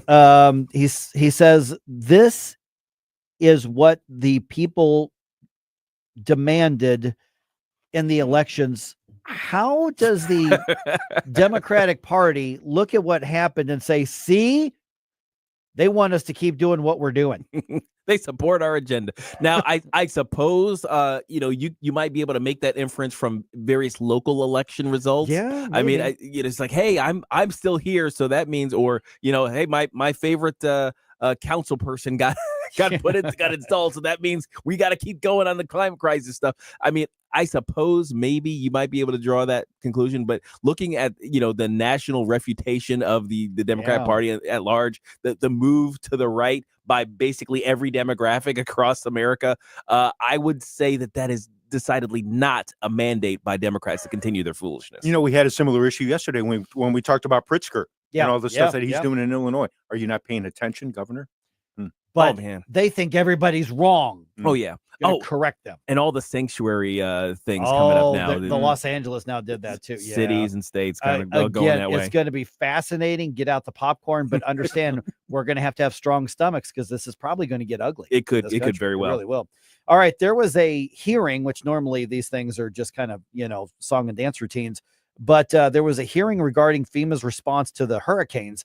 FEMA Administrator Deanne Criswell was among those who testified. And of course, she was asked about the FEMA employee who was caught telling people skip over helping houses that have Trump signs in front of them. I do not believe that this employee's actions are indicative of any widespread cultural problems at FEMA. FEMA, however, has taken appropriate action to ensure that this matter is fully investigated. Yeah, by the way, that employee's name is Marnie Washington. And she says, no, there's more to this than just me. I was doing what was expected of me. There's more to it than that. Now, do I think it's like a FEMA directive? No, I don't think that it is. But do I think that culturally within the organization, it happens more than they would like to get out? My sinking guess is, yeah. Oh, absolutely. These things don't happen just kind of in a vacuum. It's Right. like, I'm going to decide this for my team. She felt very, very comfortable not only coming up with this policy, but saying it very matter-of-factly via text to her team. Because the thing is, if you know you're doing something wrong, You know what I mean? It's like that the higher ups might not be happy about. You're not going to do it so blatantly. Precise. Put it in writing in text messages. Seriously. House Oversight Committee Chairman James Comer was on the Ingram Angle last night on Fox responding. We had another whistleblower come forward during the middle of the testimony to communicate with our lawyers to say that a similar incident happened to them in Georgia, where a FEMA worker told the people, the American citizens, you need to get rid of those Trump signs in your yard or nobody's going to help you with FEMA. And of course, this is as FEMA is, through the Biden administration, asking Congress for another almost $100 billion. Yeah. Please, sir, can we have some more? Precisely. Okay, so Nancy Mace was on the Evening Edit with Elizabeth McDonald on Fox last night, talking about the bathroom thing we just talked about. I think I got time to squeeze this in real quick. The time is now to have this fight. I am willing to die on this hill, and I'm asking for everyone across the country to call their member of Congress and put this thing to a stop. It's not going to stop here on the Hill. I'm going to file more legislation that'll reach across the entire country to protect women and girls everywhere. Yeah, she's right. Mm-hmm. Oh, gosh, yes. I am so glad we have basically a spokesperson for the pushback that we need to see. Yeah, precisely. So this is the time to win the fight, win the battle. This is the moment to do it. Republicans need to be strong enough to follow through. Bring your whole family to the Moolah Festival of Trees this year and browse through a winter wonderland filled with over 40 exquisitely decorated Christmas trees and all the gifts. Each tree has a minimum value of $500, some worth up to $10,000. You can take a chance to win one of the beautifully decorated trees and all the gifts that go with it for as little as $1. While you're there, don't miss Kris Kringle Cafe with sweet treats and beverages available for purchase. Have your photo taken with Santa. Bring the whole family to the Moolah Shrine, November 23rd to the 30th. Nate Lucas here for the Village Bar in the heart of Des Peres. Since 1948, the Village Bar has been the go-to destination for delicious food, cold drinks, and unbeatable atmosphere. Savor their famous wings, burgers, and onion rings, or grab a drink from their fully stocked bar. Catch all the big games and enjoy the company of their friendly staff. Plus, don't miss the 1879 Distillery, a one-of-a-kind experience right next door. The Village Bar offers the best value in town. Find the Village Bar on Facebook and come experience where history meets great times. You'll be glad you did.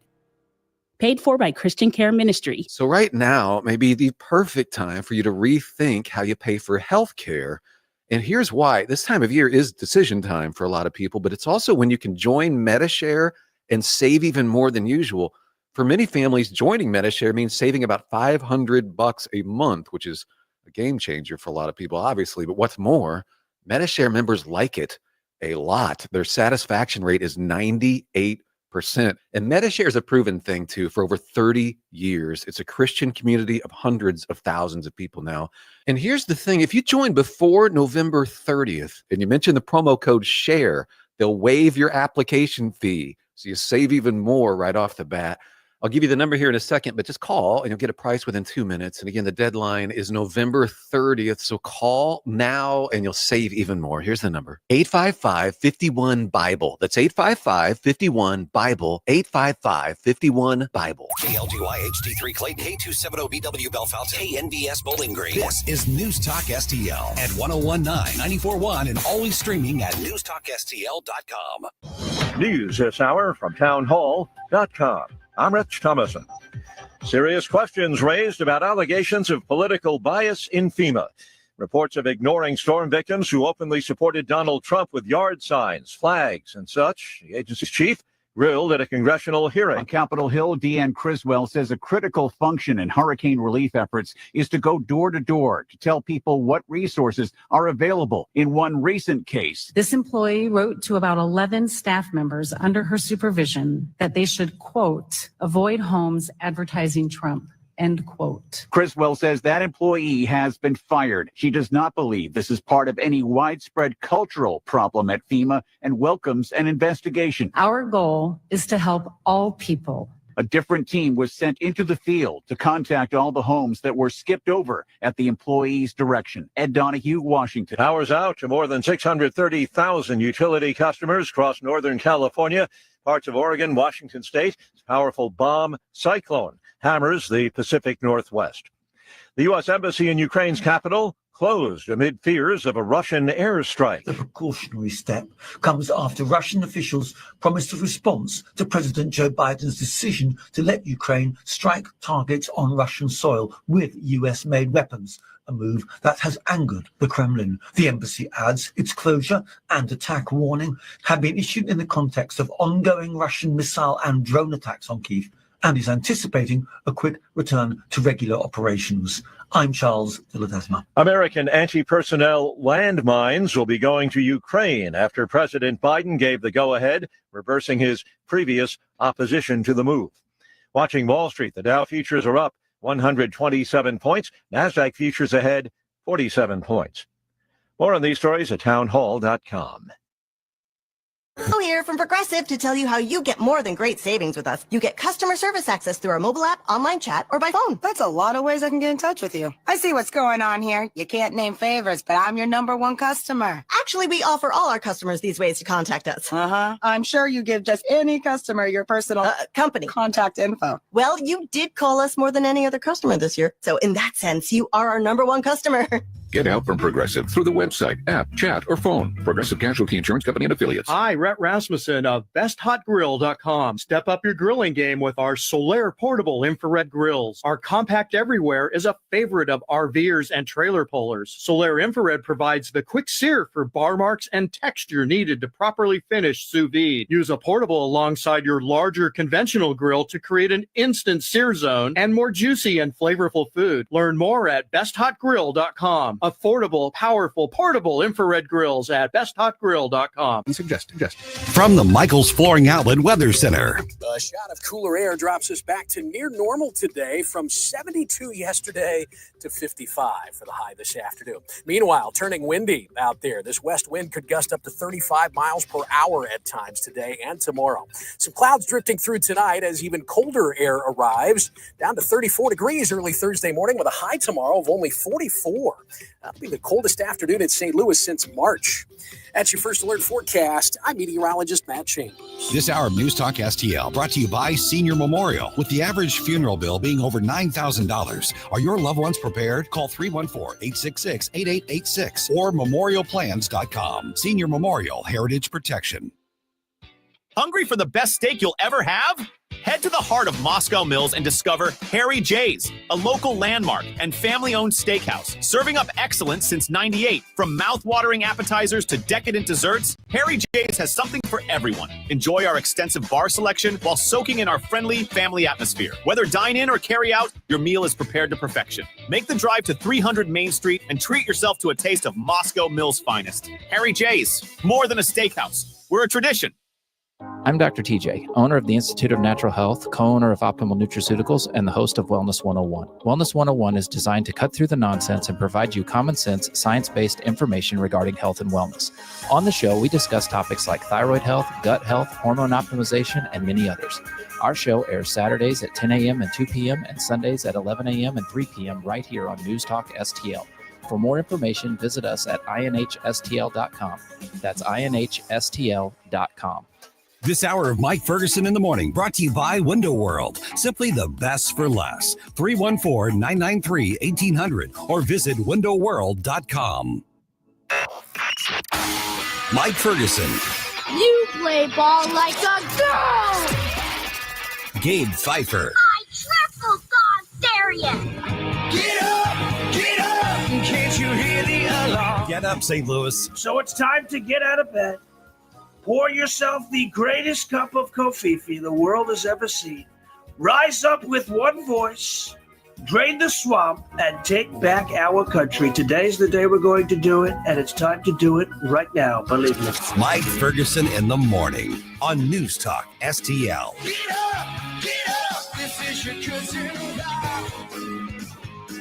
I'm going to try to do my best Twilight Zone. Oh, yeah? Introduction. Imagine, if you will. Imagine if you will. A world where leftists get their way and get government control of our lives the way that they want. Oh no! I'm just letting that hang there for a second. That's a dystopian nightmare if I ever heard one. So I was sent a YouTube link. I sent that to you. Yes. Yeah. It's I don't know. It's 4 or 5 minutes, 6 minutes. I haven't had a chance to watch it Yeah. yet. I could just imagine though. And it's what happens if the left gets their way. 10 years on. Yep. In the leftist dystopia. 10 years from today, if we just accept what they want, and it's not even just necessarily the rules, it's if we bow to the mindset and just accept and allow that to become the norm thinking. You've just entered the twilight. That's right. Interesting sort of campaign that the Alliance for Consumers has launched on this. And it's I'm sure there's more to it than that, but a lot of it is a thought exercise campaign. Yeah. I mean, think about if one particular extremist part of our body politic gets what they want, because so many parts of our culture want this. Powerful ones. Yeah. We're joined now by O.H. Skinner from the Alliance for Consumers, and you just launched this week, so this is like hot off the presses. O.H., appreciate you being on the show. But let's start with that premise. Just imagine what would happen, and the way that I read the video as I was kind of dissecting it and consuming it, and the stuff that your team sent to me, it's not even so much about all these big, bad environmental rules are bad. It's about what happens if we accept the thinking. Excuse me. Is that, I mean, am I close to what you want people to start considering? Yeah, Mike, and you nailed it, right? So it's a 6-minute video, and we try to be not hyperbolic. We're just focusing on what California or other left-wing people want, which is, basically a lot of things happen to your daily life, and you wonder why things are a little bit worse, right? So like what we tried to think about is when you look at your dishwasher, when you look at your washing machine, your refrigerator, they're trying to mandate EVs, and you just think, why are all these things getting more expensive and worse? Why are they getting more expensive and worse? And so we packaged it into one kind of video about what 2035 will look like if California gets their way. And we try not to be hyperbolic, but it's things like you can't water your lawn. You can't use too much electricity because China built a coal, fired power plant. And so we got to keep emissions down. You saw it, you're not eating meat. you're not able to take a hot shower or have your kid take a hot shower, because at the end of the day, all of these various things that they're solving for aren't making your life better. It's all in furtherance of, to your point, these kind of like first principles things where they just want you to use less and less and less. In furtherance of some sort of like common good, right? And when you really connect it all together, you realize that all these things that are already happening to you on a daily basis that you're like, that's really annoying, are interconnected, and they're part of like a thinking, right? To your point, they're like, this is how they think. And it's this thing that you have to accept at a core concept. And when you do, it all falls apart. Good morning, Gabe Pfeiffer here. So this may be more statement than question, but I've always found it difficult to get people who accept these ideas at face value, and they say, well, that sounds great, and to get them to think ahead, to get them to think these things through to their conclusion and what life would look like. So this sort of thing sounds like it'd be right up the alley of it. Somebody who's having those kind of conversations, but they just can't get their friend to really war game it and see what life really would look like on the other side. That's a great example of the wargaming. I mean, so here's the thing we would say, right? Everybody wants clean air and clean water, right? Everybody does. You want that for your kids. You want that for your family. That's not what these people are solving for, right? So a lot of what's focused on the video is on focusing on what does it mean to actually live that net zero life, right? We hear this all the time, like net zero by 2030, net zero by 2040. Net zero means no new emissions, right? The gas stations, they're gone. Using electricity at your home is a really hard thing. So we really wanted to focus on, to your point, the wargaming of like, you can believe that we should have clean air, clean water, but your dishwasher is getting worse, not because of the water and electricity. Like, it's already super efficient, right? They're just trying to get it to the point where it can be net zero, right? You've seen all these, stories in, articles in the New York Times and other places that say how great life is without air conditioning. That's not an accident, right? Because at some fundamental level, they need us to stop using it. So the wargaming is super important, because you can say, I believe in the climate, or I believe, there's a lot of ways to think about this. But the people who say those things rarely are playing the tape all the way to the end, right? Mhm. If you're totally committed to net zero, you're getting rid of your dishwasher, you're getting rid of your air conditioner, you're getting rid of your gas-powered car. They're all gone.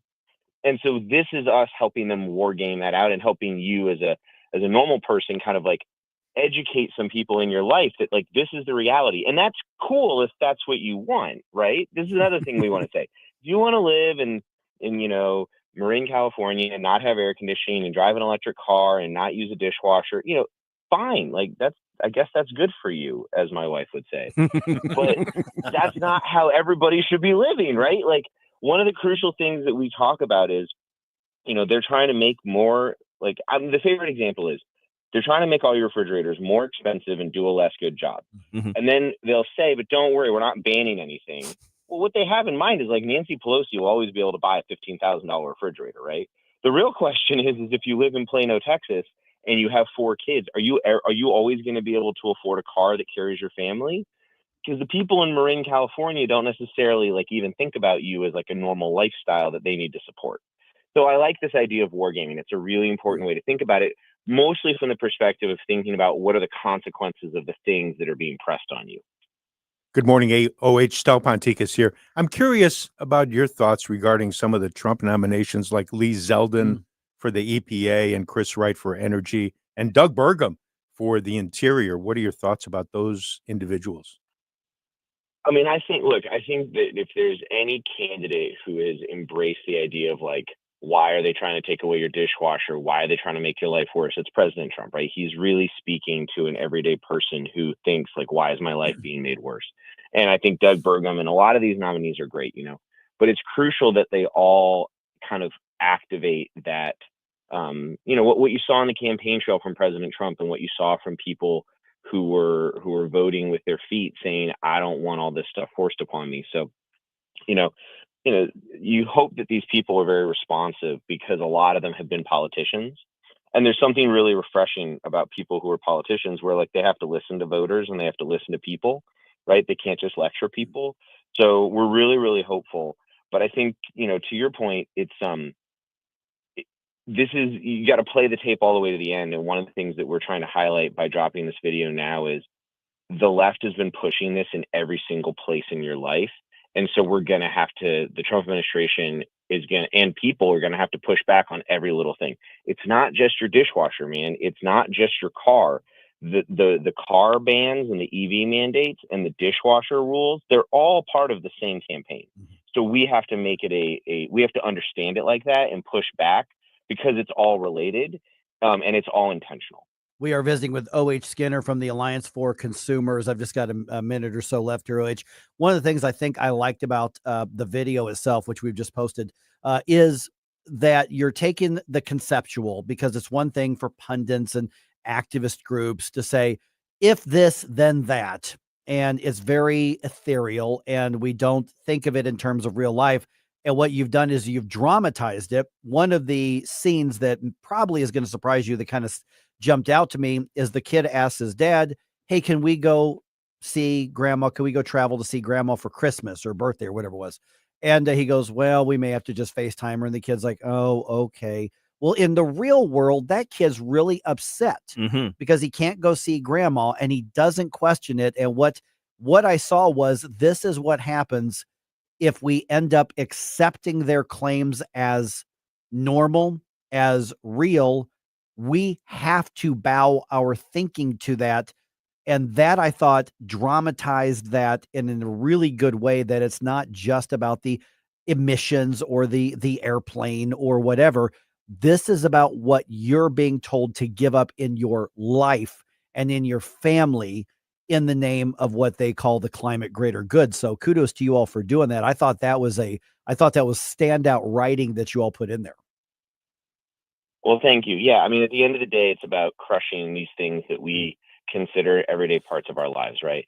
I'm glad you picked that up. It's like, it's not just about the emissions. It's about destroying the things that are the bedrock of our culture and our families, and in a way that is deeply sad.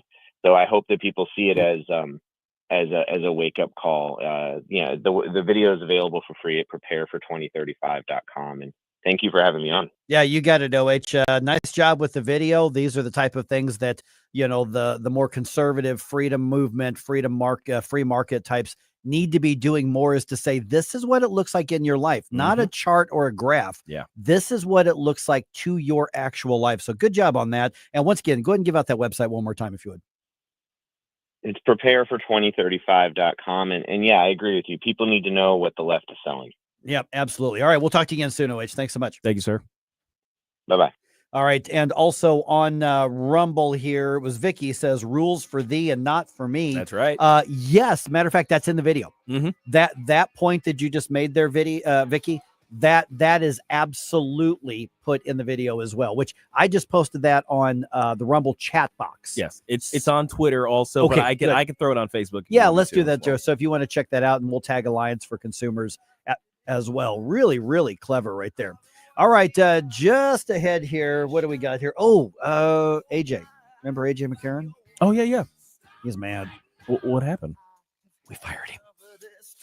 What happened? Yeah. Oh, no. Yeah. I'll tell you what's going on here around 7:20.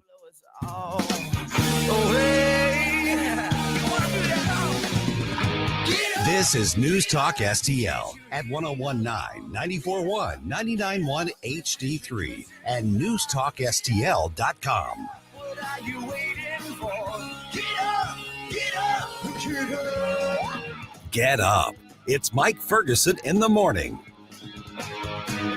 Tim Jones and Chris Arps in the afternoon. What's up with Jack Smith's latest Trump report? Zach Smith of Heritage at 4:20. At 5:20, Terry Schilling, why culture extremism cost Dems the election. Tim Jones and Chris Arps. Weekdays at 4 on News Talk STL. We talked a little bit earlier about, your housing and, why the cost of housing is going up so much and the changing market and each different part of the area.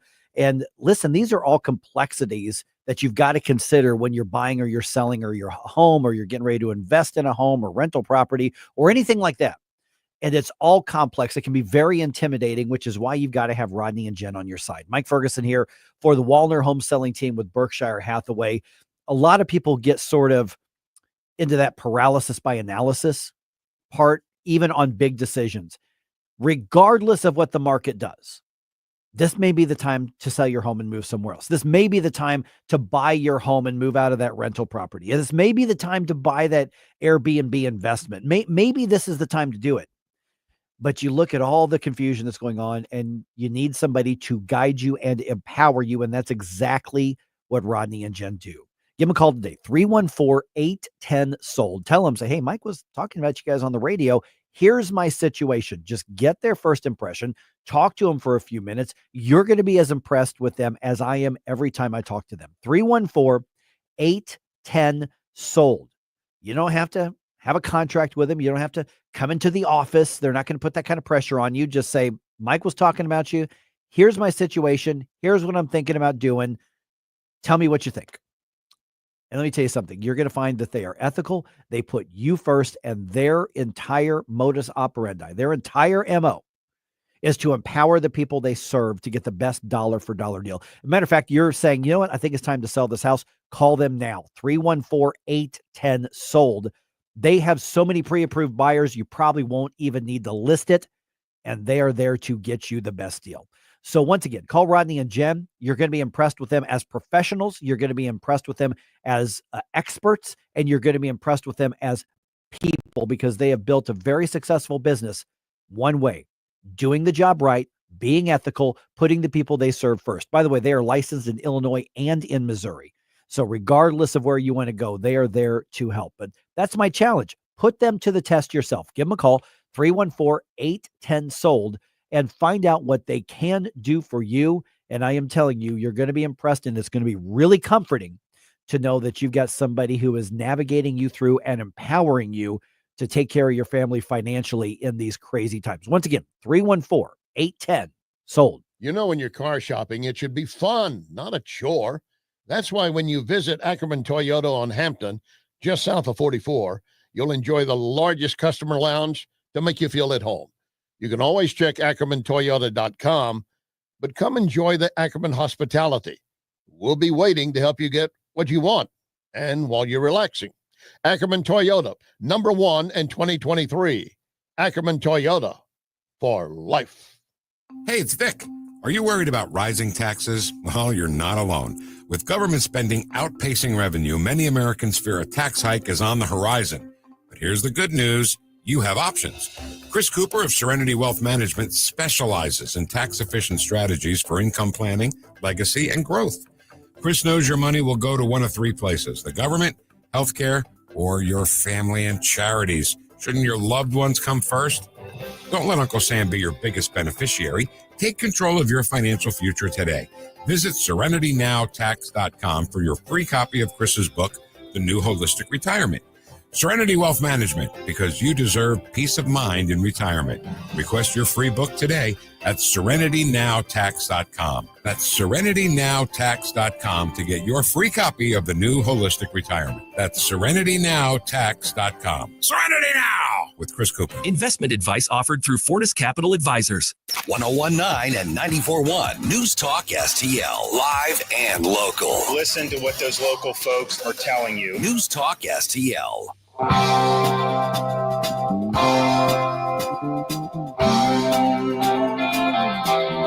Danny Define here with the Next Gen, all new time this Sunday at 8 p.m. Now pour up a hot cup of coffee and tune back into the Mike Ferguson Show.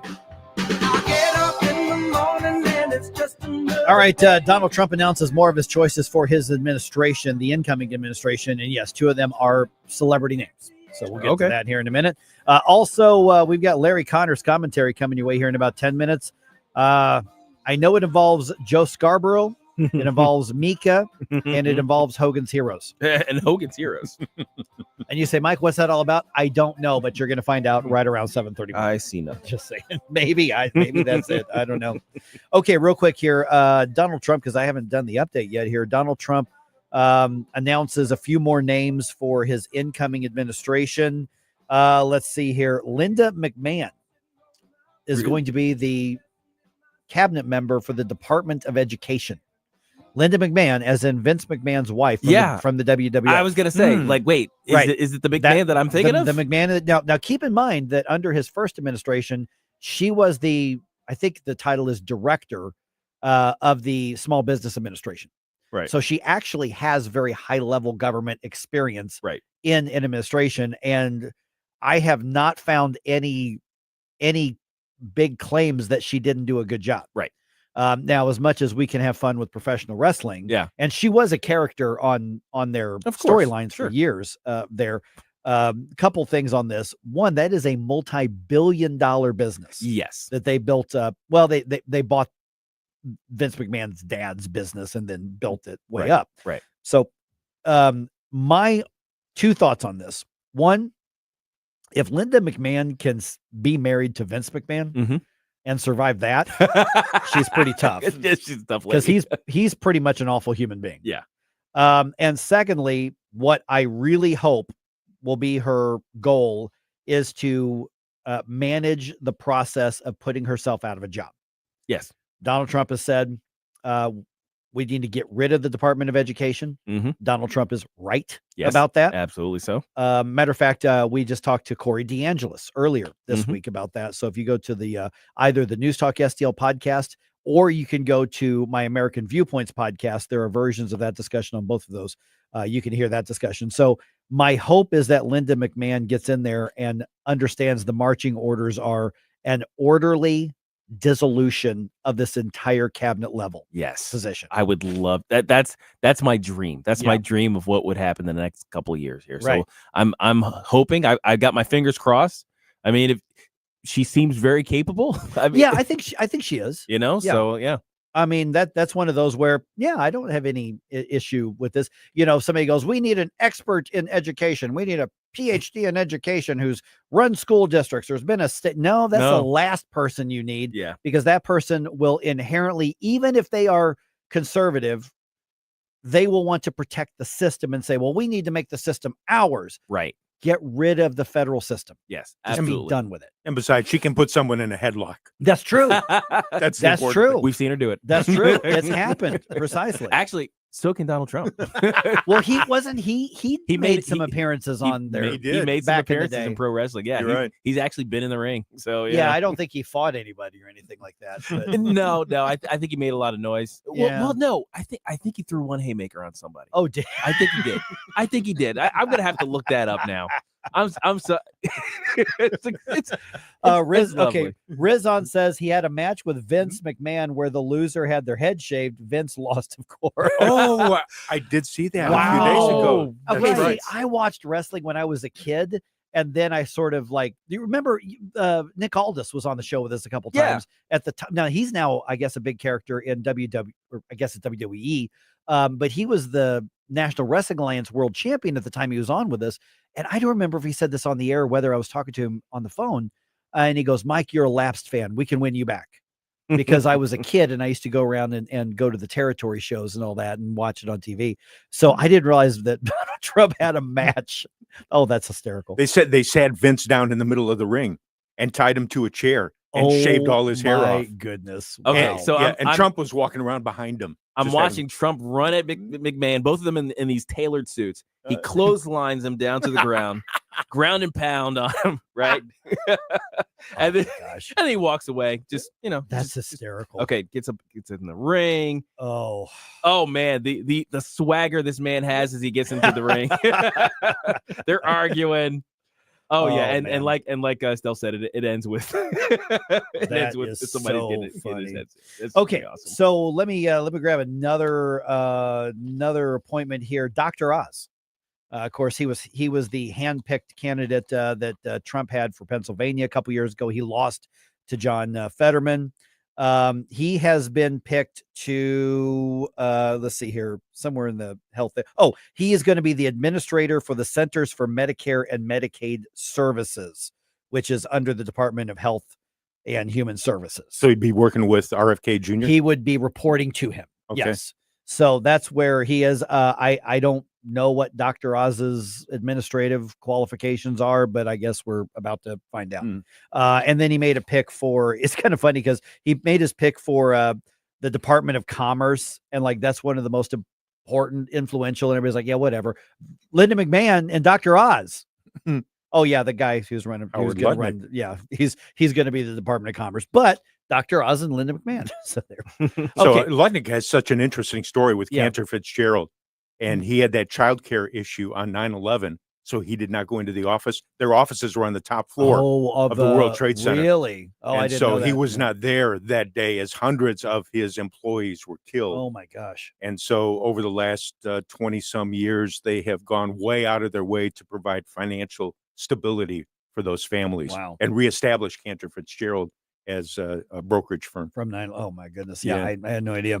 All right, real quick here, because we just got a minute or so, and then we're going to find out what Joe Mika has to do with Hogan's Heroes from Larry Connor here.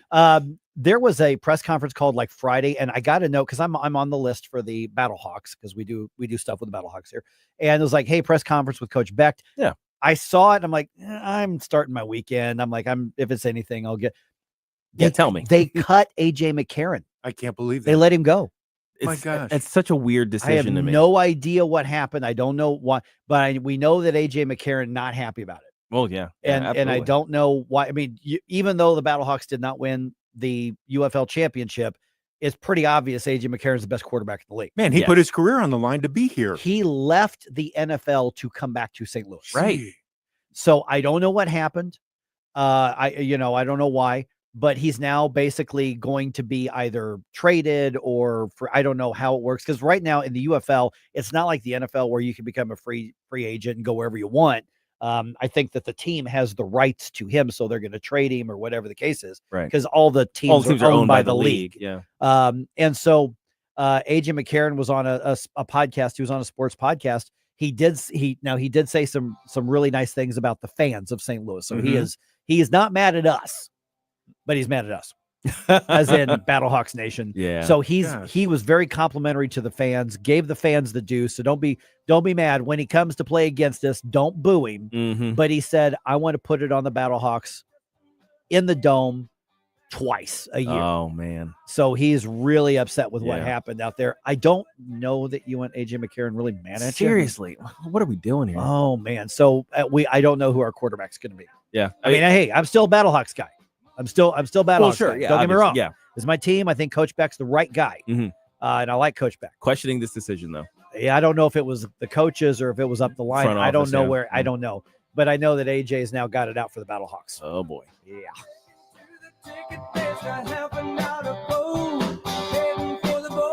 For podcast articles and more, find us on newstalkstl.com.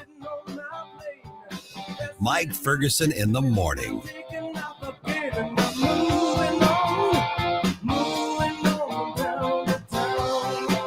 From the Michael's Flooring Outlet Weather Center. A shot of cooler air drops us back to near normal today, from 72 yesterday to 55 for the high this afternoon. Meanwhile, turning windy out there. This west wind could gust up to 35 miles per hour at times today and tomorrow. Some clouds drifting through tonight as even colder air arrives, down to 34 degrees early Thursday morning with a high tomorrow of only 44. That'll be the coldest afternoon in St. Louis since March. That's your first alert forecast. I'm meteorologist Matt Shane. I can tell you how to get a free quick quiz to see how artificial intelligence can boost your company's potential. You go to priglobal.ai, priglobal.ai. St. Louis Business Magazine listing PRI as one of the leading IT companies, and PRI has its own AI lab to develop what your business needs. priglobal.ai, priglobal.ai. Larry Connor's Commentary, brought to you by Vincent's Jewelers, offering a wide selection of jewelry, including lab-grown diamonds, affordable earrings, bracelets, necklaces, and rings, up to 75% off their natural counterparts. Visit vincentsjewelers.com. This is Larry Connor's Commentary on News Talk STL. The rats are jumping ship. I'm talking about the leftists who use their position in the Biden administration to target conservative Americans, especially Christian Americans. Now, the fact is, when Trump comes in, they are going to be kicked overboard anyway. But the Project on Government Oversight reports inspectors generals for the CIA and National Intel have already jumped. Some of those leaving will find land, jobs, maybe a network analyst. Others will be left floundering on the verge of drowning. And even those who make it to land might have to find a lawyer. Multiple former and current DOJ and FBI members told NBC News they fear they will be criminally investigated. That's a legitimate fear. Then you have the unelected, unappointed bureaucrats who help weaponize the government against you. They will be targeted. Now, some of them might believe they will be safe. But like Sergeant Schultz on the 1960s sitcom Hogan's Heroes, I saw nothing. I was only following orders. Get ready to testify. Get more Larry Connors on Larry Connors USA. Tonight at 6 on News Talk STL. Craving the most delicious pizza in town? Head to Monocle's on Highway K in the heart of O'Fallon. From thin crust to pan pizza, gluten-free options, and every topping imaginable. Monocle's, as you covered. Indulge in mouth-watering calzones, party-sized salads, and our famous sweet and tart dressing. Family-owned and locally operated, Monocle's serves up love and care with every bite. Dine in or carry out, and don't forget to try our banana-licious monkey bread for dessert. Order online at monocles.com or stop in today and tell them News Talk STL sent you. Your heating system isn't getting any younger, and waiting might cost you big. Katie here at Elite Comfort Experts. With new government mandates and 2025 manufacturer price hikes, delaying a replacement means paying more. But here's the good news. You can save now with tax credits, utility rebates, and easy financing. No gimmicks, just guarantees. Don't wait for your old furnace to quit for good. Call Elite Comfort Experts today and replace your system before prices go up. Call Elite at 636-887-0971. The Republican Party of the City of St. Louis wishes you a Merry Christmas and Happy Holidays, no matter how you celebrate the season. Join the City of St. Louis Republicans for their annual holiday party, December 18th at PH Rose. There'll be a silent auction, raffle, and plenty of holiday cheer. Go to stl-gop.com to get your tickets and learn more. The City of St. Louis Republicans wish you a joyous holiday season and a prosperous new year. Paid for by St. Louis City Republican PAC, Curtis Farber, Treasurer. If you have a phone, you have a radio. Download the News Talk STL app. Love the News Talk STL app. On my way to work in the morning. Usually I'm in the car. I listen on the app in my car every morning going to work. Download the News Talk STL app and listen anytime, anywhere.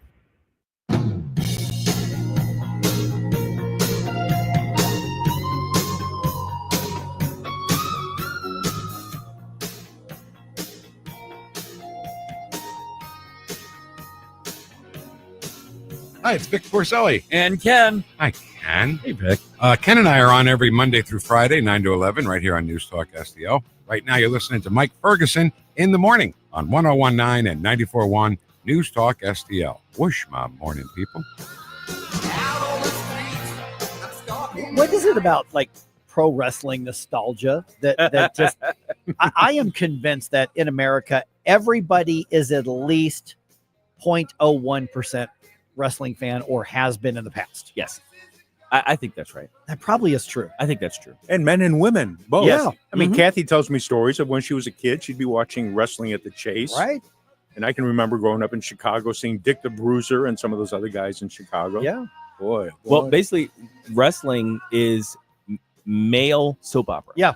That's really what it is. That's right. It's a male soap opera because there are storylines, there are characters, they have interpersonal conflicts. All that film in the locker room.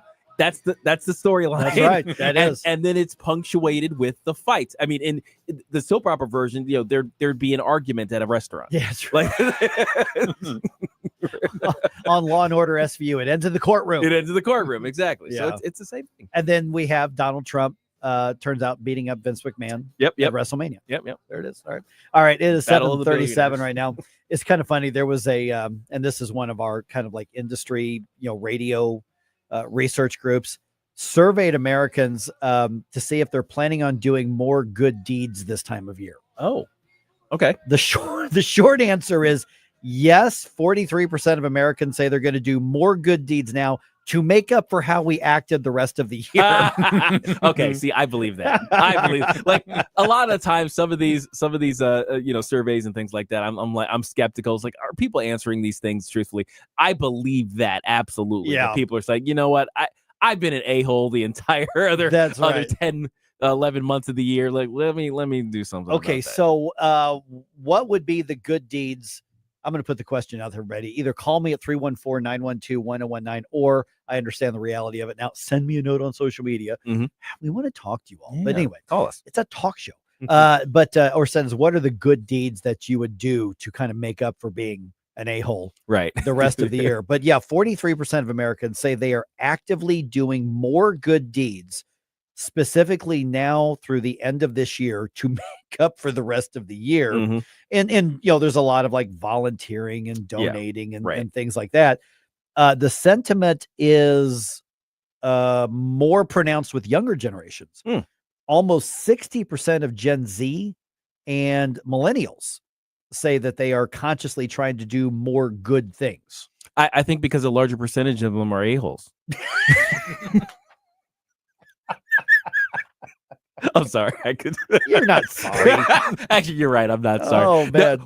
No, I mean now to actually have a serious discussion about it. I think there is a level to the religiosity, the reduced religiosity of Gen Z versus the previous generations means that they are less inclined to have that sort of generous spirit that goes along with religiosity. I mean, because all the studies show that basically the more of a churchgoer you are, the more likely you are to donate to charities, even beyond your own church. To volunteer, in terms of number of hours served and things like that. So as the generations have grown less and less religious, they've had less and less. I'll say it this way: they've had less and less opportunity to really exercise that aspect of their being. And, being the tree hugging world lovers that they are, they're like, well, I have to be important to the world. I have to change the world for the better. And then they realize somewhere along the way at the end of the year, when they look back and they reflect, and they think about what Santa's going to bring them, they say, oh no, I might get cold.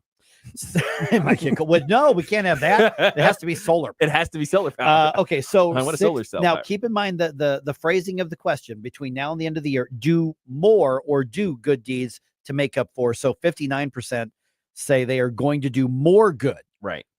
37% of Gen Xers and Boomers say they're going to do more good. Okay. Towards the end of the year. Now that could be we just don't care and we're not going to stop being a-holes, or we've been doing things all year long. True.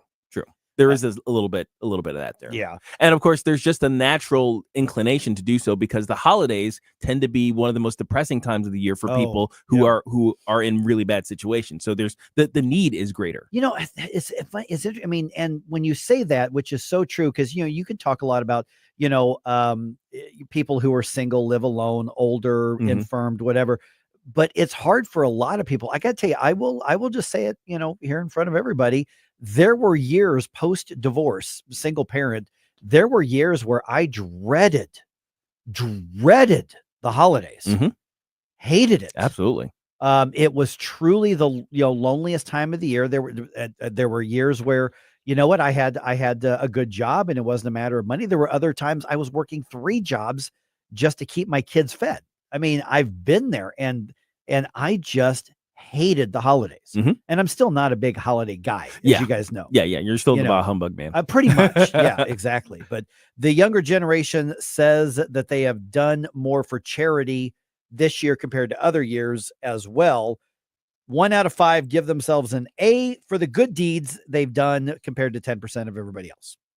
Now that could be an expectations measurement too. Yeah, that's true. Because I mean, a Gen Zer, I'm going to stereotype a little bit. Yes.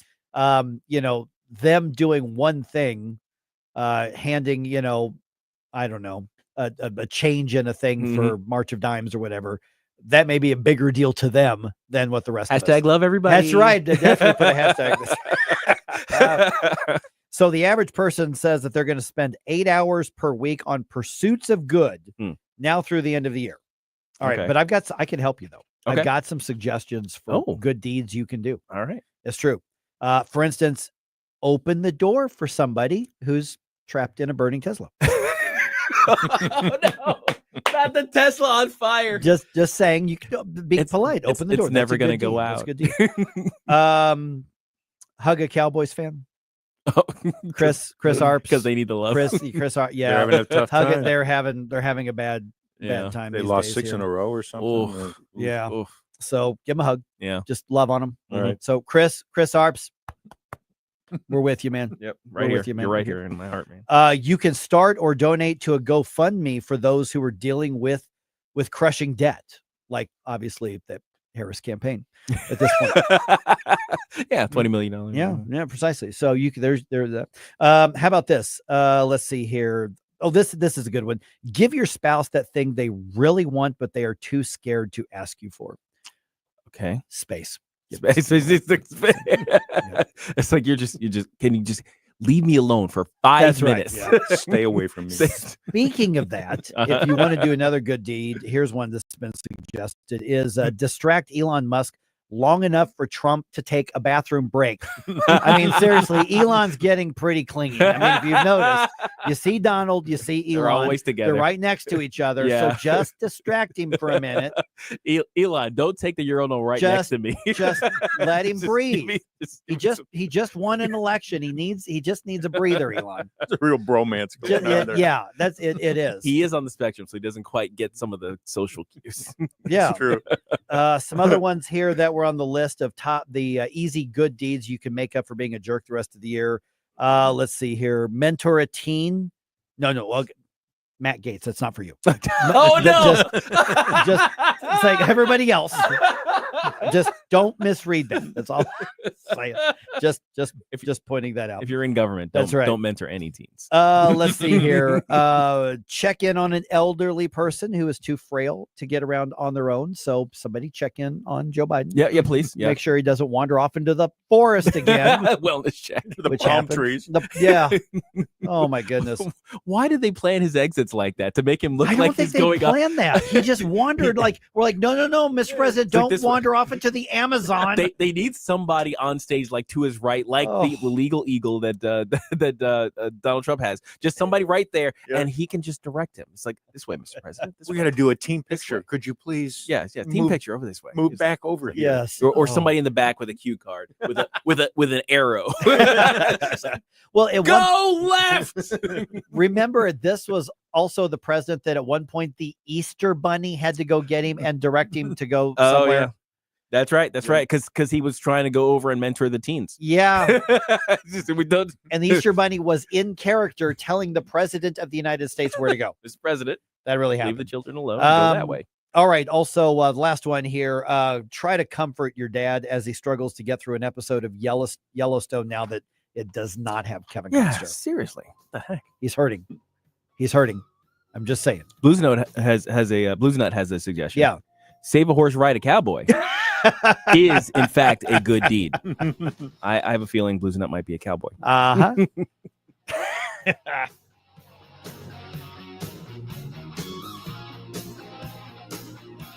Get up, St. Louis. It's Mike Ferguson in the morning.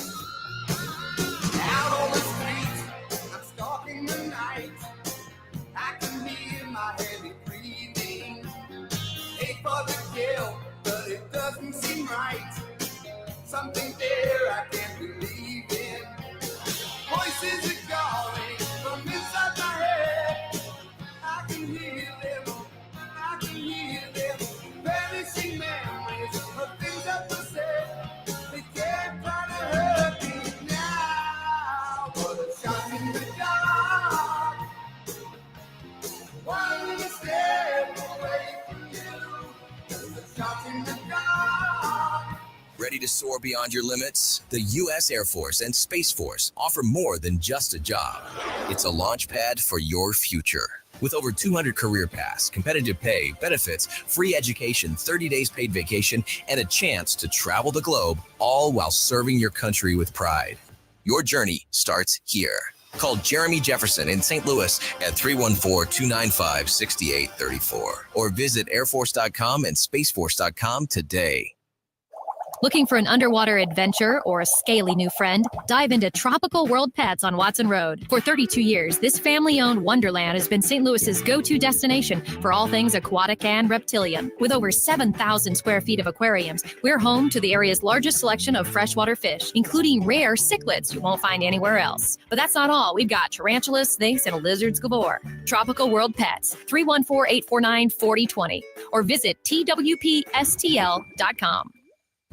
Jewels on Hampton and St. Louis Hills is paying some of the highest prices on gold, silver, diamonds, semi-precious colored stones, coins, flatware, and fine watches on site. Jewels on Hampton is a premier jeweler featuring Alvanza's jewel art designs with an exquisite selection of diamonds, semi-precious stone jewelry, and vintage watches. Their expert design team can restyle your jewelry to today's contemporary style. They also do jewelry and watch repair. Need extra cash? Jewels on Hampton is paying some of the highest prices on gold, silver, diamonds, semi-precious colored stones, coins, flatware, and fine watches. Bring in your collectibles and clocks and sports memorabilia and figurines too. Jewels on Hampton, 4506 Hampton, just 3 blocks south of Chippewa, and jewelsonhampton.com. Call them at 314-752-5000, 314-752-5000, and jewelsonhampton.com. Jewels on Hampton.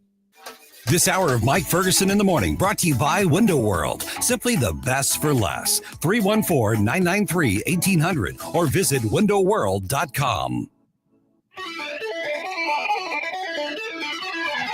Hi, this is Mark McCloskey. Check out my show, Mark McCloskey on Fire, Sunday afternoon at 5 here on News Talk STL. Right now, it's back to Mike Ferguson in the morning.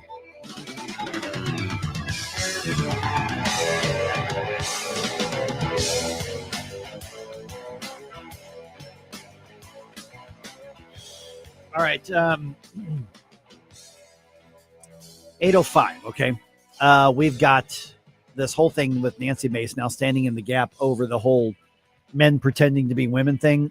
And part of me, guys, part of me says we have debated this issue ad nauseum. I don't think anybody's going to change their mind on this, but now we've got a new level of this because there's now one of these perverts elected to Congress. Yeah. And Nancy Mace is saying, I go into the bathroom, dude, you're not going to be in there with me. Right. The hill she will absolutely die. And I love it. Right. I love the conviction. I'm glad that, we finally, found an issue where we have a Republican to man up, so to speak. Ironically.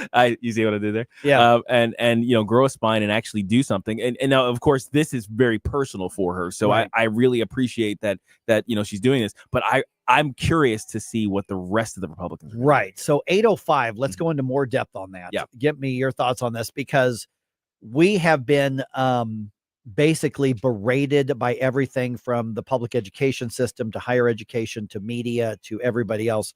We have been basically browbeaten for years now to just accept that we must kowtow to this fringe subset of people. Yeah, it's a matter of respect. Just be Yeah. polite. Just say the pronouns. Right. So, and we have been warning, and I say we're talking about conservative media, not just News Talk STL, but conservative media across the country, has been saying this is where this is going to lead. And voters pushed back in a big way. And this was one, not the main, but one of the issues that I think contributed to the results. And so at the moment, Republicans are feeling very stiff-backed. Yes. On this. Yes. So we'll see whether that continues. All right. So 8:05. Let's have that conversation, because Nancy Mace is not pulling any punches at all. Not at all. Let's see here. Believe it or not, Thanksgiving's a week from tomorrow. It's wild.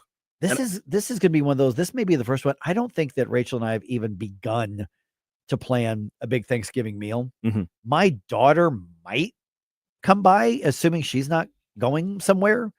But we're not traveling, and there's no plans for anybody to come travel to our house. I think we literally might be having spaghetti or steak or something. I think this might be the first time. That's just the most Thanksgiving meal ever kind of thing. And ironically, I will be thankful for that because obviously love the traditional meal. Sure. And every year since we've been married, we have done that either at my folks' house or my brother's house, or more often than not our house. That's a lot of work. Mm-hmm. A lot of work that goes into that. And I mean, I don't know about everybody else's, but in my family, this is like the women do that meal prep. Mm-hmm. And yes, when us guys say, can we help with something? They'll give us a little token task that we can't mess up. Yeah. But basically, here, put the salad, take the salad out of this bag and put it in this bowl. Exactly. But the vibe is, do not mess this up. Get away. Right. We're having girl time. Yes. Leave us alone. Yes. We're doing this. That tends to be the thing in my So extended family in particular. But you're traveling over Thanksgiving, right? Yes. So we're New York? heading out. Yep. Heading out to the East Coast, New York, New Jersey area. Okay, so AAA says that they are expecting a record number of Americans to be traveling for Thanksgiving. Oh no! Yeah. Now tell me, hopefully, that the record is going to be set by air travel and not on the road. This is overall. Okay. Let's see here. About 80 million people are going to be traveling this year. That is up from 78 million last year. Of those 78 million, 72 million will be driving. All 72 million will be on the highway you're on, Gabe. Yep. Oh, no. 5.8 million are going to be flying. Oh, no. 2.3 million will be doing, trains, Amtrak's, whatever the case is. So basically consider a canoe or something like that. Now, well, hopefully, since I'm leaving early, I'm going. When are you leaving? Saturday. Oh, this coming Saturday? Yep. You're going to be fine. Yeah. Because here's what they say. They say the worst travel days are going to be next Tuesday and Wednesday, as in a week from yesterday and today. Those are going to be the worst days to travel. All right. And then obviously the worst days to come back home. When do you know when that is? Sunday. That's the worst day to come home. That's when we're coming home. Yep. Sunday, December 1st between noon and 6 p.m. and Monday, December 2nd between 9 a.m. and 6 p.m. Because Monday is going to be a little particularly rough as well, because obviously you have a lot of people going back to work as well. So you're good going out, but you may want to get up a little bit early heading back. Yeah, seriously. Yeah. Yikes. What's funny is what the best day to drive is. What's that? Actually, Thanksgiving. Oh, Thanksgiving. On that Thanksgiving day. On yes. Thanksgiving That's Day. true. That's true. That makes sense. That is actually the best day to do it. Because if you've ever had to run out to the grocery store or the convenience store that's still going to be open on Thanksgiving morning because you forgot the extra, the can of cranberry sauce, the jelly or something like that, there's nobody there. Yeah. Nobody. Because they plan better than you did. Yeah, that's true. That's true. You're right. And it's the same for Christmas, I think. Thanksgiving and Christmas. Yeah, I can vouch Christmas for Day. Christmas because that's the only time I got a speeding ticket. Because you were the only one on the road. I was the only one on the road driving to Hannibal. you. And he still gave you a ticket on Christmas? He did. How fast were you going? I was going about 85 and 70, I believe, and he tailed me for 10 miles. So you never slowed down the entire time? Did not even know that he was behind me. You're like, officer, I'm trying to get away from these deer. You know what's funny is he probably did it because he was bored. Yeah, could have been. He's working Christmas Day and there's nobody on the road. He's bored and he's mad. He's like, I'm out here on Christmas Day. There's nobody out here. Why did we just let this?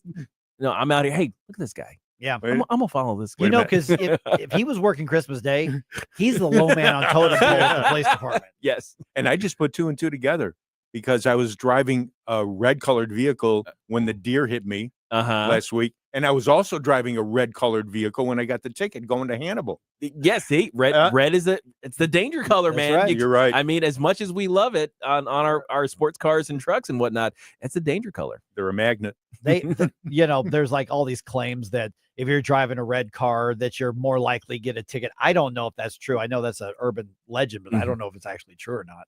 I bet it is. Yeah, it could be. I wouldn't put it past. By the way, when it comes to the meals, Lunch Lady says I had barbecue pork steaks last year for Christmas.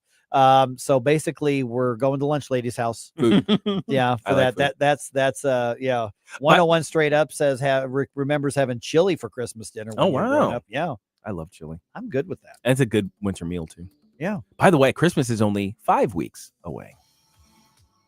It's coming fast, isn't it? Man. I have mixed feelings about that. There's always Walgreens.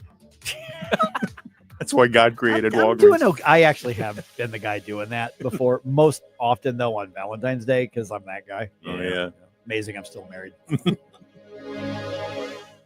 Here's my problem. Completely agree with your sentiments. He talks about we're divided. Well, yeah, we are. And we need to wake up as a country and realize what's going on. 101.9 and 94.1. Number one for conservative talk. News Talk STL. Tim Jones here. For lunchtime, Capriotti's cannot be beat, and I love the grilled chicken parmesan at Capriotti's. I love Capriotti's, and you will too. Open 9 to 9 daily on Manchester and McKnight in Rock Hill. Transform your space with JML Interior Design in Clayton. For 32 years, local woman business owner Jeannie Lashmet has been creating stunning interiors that reflect your vision. From residential to commercial, kitchens to corporate spaces, JML Interior Design brings expertise to every project. Planning a home remodel, tackling new construction, or the expert commercial interior space planning service. Jeannie and her team deliver great designs that work. Call 314-453-4233 or visit jmlinteriors.net. JML Interior Design. We just don't dream it, we do it. News Talk STL is proud to have Doug Voss of Safe Bunny Radio as part of our lineup each week. Doug has been a staple on the St. Louis radio airways for many years as one of the leading financial experts in the area. You can now hear Doug and Safe Bunny Radio 3 times every week yet on News Talk STL. But in case you miss anything, you can check it all out at DougVossSafeBunnyRadio.com. What else do our listeners need to know, Doug? Simply put, I focus on helping pre-retirees and retirees build, preserve, and protect retirement assets, and I've been helping my clients solve their insurance and financial needs for the past 33 years. I also strive to educate my clients on how to prepare for retirement, minimize the impact of market volatility on their assets, and deal with the challenges of increased longevity. Call me today at 844-676-SAFE. That's 844-676-7233. Doug Voss is a registered representative. Securities offered through DHL Securities, LLLP. Member FINRA and SIPC. KLGY HD3 Clayton, K270BW Bellefonte, KNBS Bowling Green. This is News Talk STL at 1019, 94.1, and always streaming at newstalkstl.com. From townhall.com, I'm Rich Thomason. A monster of a storm is beating up on the Pacific Northwest. A bomb cyclone hitting the Pacific coast from Northern California up to British Columbia has left hundreds of thousands of people without power. Authorities are asking residents to stay off the roads after gale force winds downed trees and power lines. In Issaquah, east of Seattle, Como News talked with Wendy Harrington after a cedar tree fell on her house. It felt explosive, or like there was a bomb going off, breaking glass, the sound of breaking glass. Everything was just very loud. I thought the whole wall was coming down. In Linwood, Washington, South County Fire reports a woman in her 50s died when a large tree fell on a homeless encampment. I'm Jennifer King. Given her background in education at the state level, President-elect Trump has chosen former WWE executive Linda McMahon to serve as education secretary. Pulling a 180, President Biden approving sending anti-personnel landmines to Ukraine for deployment against Russian troops. This is a decision to allow Ukraine to use landmines, which are described by the Pentagon and by the White House as of the non-persistent type, which means we're told they will essentially self-destruct within a matter of hours or days because they are battery powered, and when the battery runs out, then those mines no longer function. But of course it is controversial. More than 150, I think, countries have signed up to a treaty banning the use of landmines. The US is not party to that treaty. I understand that Ukraine has agreed not to use these mines in densely populated areas and also to use it within Ukrainian territory. The BBC's Sarah Rainsford. Ford will cut 4,000 jobs in Europe and the UK. The automaker cites disruption from the shift to electric vehicles combined with stiff economic headwinds. Watching Wall Street this morning, the Dow futures 92 points higher. More on these stories at townhall.com. Anyone with everyday aches and pains, I've got a question.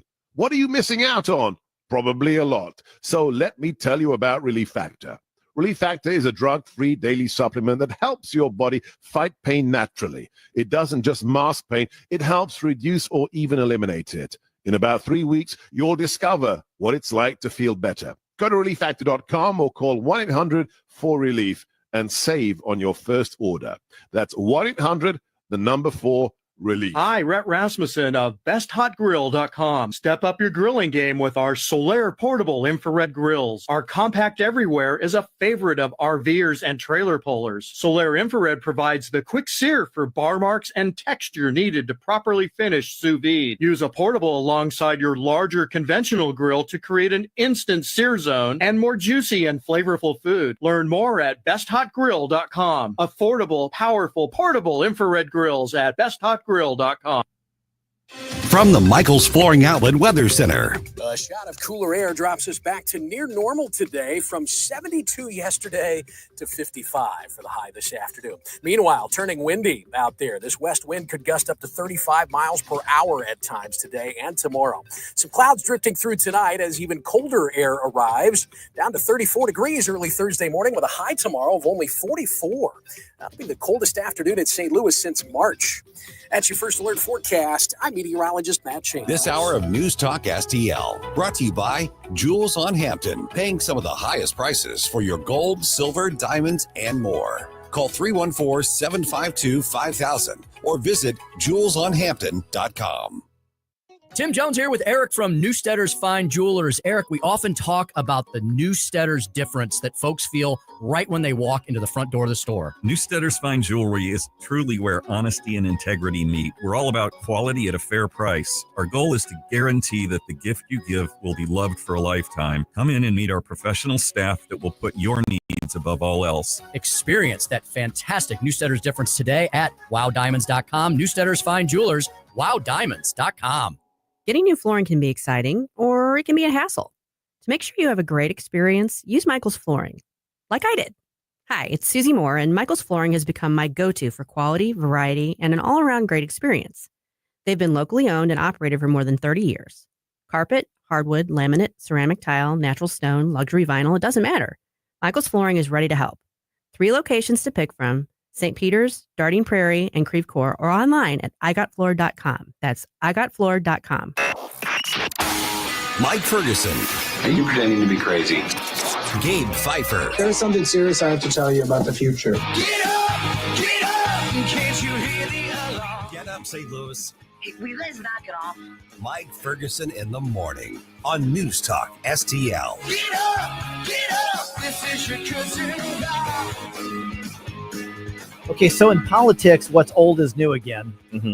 We've got the battle over the gender confusion at the U.S. Capitol, but it's gotten very, very personal for people there. Yeah. It's a battle of the bathrooms. Battle of the bathrooms, yeah. Which, at one point, it's interesting when you think about the evolution of that debate. Yeah. At first, it was kind of conceptual. Sure. When the T part of LGBT started to make gains. You've got some TV shows that are trying to give them legitimacy that they shouldn't have. Oh, yeah. And then award shows giving men the female award. Yeah. You can go back to Woman of the Year being given to Bruce Jenner and, everything that. And at first we kind of laugh at it. We make fun of it. Yeah. There were a lot of memes about even men being so much better than women that they make the best women. We're even better women than there. Right. Exactly. Yeah, that's the meme. Right. And then at some point I'm talking about like the cultural conservative, and I'm not talking about partisan conservative. I'm talking about those who want to conserve the best parts of our culture. So I'm using a little more of an academic term. I'm using that word in a little more of an academic sense. We figured out too late, oh crap, this is actually the train's left the station. Yeah. And now children are being taught this nonsense in their schools, but it's not just that they're being taught by a teacher or handed a flag or whatever the case is. It's putting into your mind, you will accept this perversion as normal. Yes. And to not do so is the wrong thing. It's the immoral thing, the impolite, the unloving thing. Exactly. And then it started off conceptual like this. And a lot of parents were like, well, a junior, we don't agree, but we're going to be nice, treat them, just call them what they want, just be respectful. We don't need, and we took the path of least resistance and we avoided conflict. Yes. We avoided conflict. That's probably the best way to describe what we were doing. Right. And so then it became real to where boys wanted to start walking into girls' bathrooms and playing in their sports, and then wanted to play in their sports. And all of a sudden there was a pushback. Well, you bigot, how dare you? And people backed down. Yeah. And the ones who kept fighting were ostracized, were villainized, I mean, if the Riverfront Times still existed, can you imagine what they'd be saying about me right now? Oh gosh, yes. I mean, seriously. Actually, I would love it. I was disappointed because we were like just, starting to really ascend. Yes. And then they go out of business. I'm like, but now who's gonna call me names in the media and tell everybody we're here? I was hoping for the hit piece exclusively on me as like some sort of race trader. I had the frame picked out for Michaels and everything. Seriously. For that. I'm not kidding. Put up on the wall. Yeah, exactly. Put it up on the wall. You better believe. Absolutely badges of honor. So, they would have been lining the wall over here in the studio too. Yeah. See, for me, it would have been at Woofie's. I would have had the framed photo at Woofie's hot dog place. There you go. And so we're looking at, and so what happens is at some point a reality set in to say, this isn't funny anymore. This is not Klinger on MASH anymore. Right. This is infecting every aspect of our lives in this. So now you've got one of these guys elected to Congress. Right. I'm not making that up. Now, this one of these types of people now has one of the levers of power in our government structure. And it's not just about he has one of the 435 votes in the House of Representatives. Right. Because you know what? Crazy people can demand representation too. Whatever. We've had crazy people who are not pretending to be the other sex, whatever the case is. Okay. So the people of Delaware elected a man who goes by the name of Sarah McBride. He's now a state senator right now. So now this is kind of in our face again. Yeah. And Nancy Mace has responded by saying, you know what? Now we need a set of rules to say this guy needs to stay out of the women's spaces for the women. It's very much a no mas situation. Like, exactly. We're not doing this anymore. And we've already had the wars. Like, for instance, I think one of the problems with this is in Congress, the big anti-trans and I use the word because that's what connotative. It's not a real thing. No, you can't actually the change your gender. Right. The fight was started the wrong way a few years ago. Somebody put out the so-called trans flag in the Capitol outside their office. I'm trying to remember who it was. Oh gosh, it may have been Rashida Tlaib or one of those. Yeah, it's one of those. It was a squad member. But Marjorie Taylor Greene decided to take it upon herself Mm-hmm. to make an ass out of herself again and do everything the wrong way again, and basically become the social influencer who just and she basically never make her your spokesperson, even if you agree with her on the issues. She will do it the wrong way. Nancy Mace is doing it the right way. Mm-hmm. She says, there's a man walking around in a dress. She has never said that he should have to wear a suit like all the other men. Right. But she said, you don't get to drop trow in the women's locker rooms and bathrooms. And this is causing a big thing. Yeah. For instance, she was, I think this is either from the Ingram angle or from Elizabeth McDonald's show on Fox. Here's part of what she had to say, and she's very passionate about that. And the reason is very crucial here. This is a person who's threatened to come into women's private spaces, and I'm a survivor of rape, sexual violence, and abuse. And I know how deeply vulnerable women are in places where we feel we have a right to privacy. And this is not okay. If you're a biological man, if you're born a man, you use the men's restroom. Okay, so the fact that she's saying, I've got a very personal story, and I'm willing to stand on this. Right. When we do the news dump here in a little bit, I'm going to use a different soundbite where she says, this is the hill I'm going to, I'm willing to die on this hill. Yeah. And she's absolutely right about that. So as of right now, I mean, the Republicans have the momentum and they have the support of the majority of the country. They have a mandate. Saying, yeah, they really, well, I think they do. Mm-hmm. But they have the support of the majority of the country, including those who are not necessarily conservative, to say, put a stop to it. Right. Be done Yes. with it. We are telling you, do not be afraid. Mm-hmm. Because we have been told to be afraid of this movement when the reality is that we're the majority, we're right, we're the moral ones. Right. So Mike Johnson, the Speaker of the House, was asked about this as well. Here's part of what he said. A man is a man and a woman is a woman, and a man cannot become a woman. That said, I also believe that's what Scripture teaches, what I just said.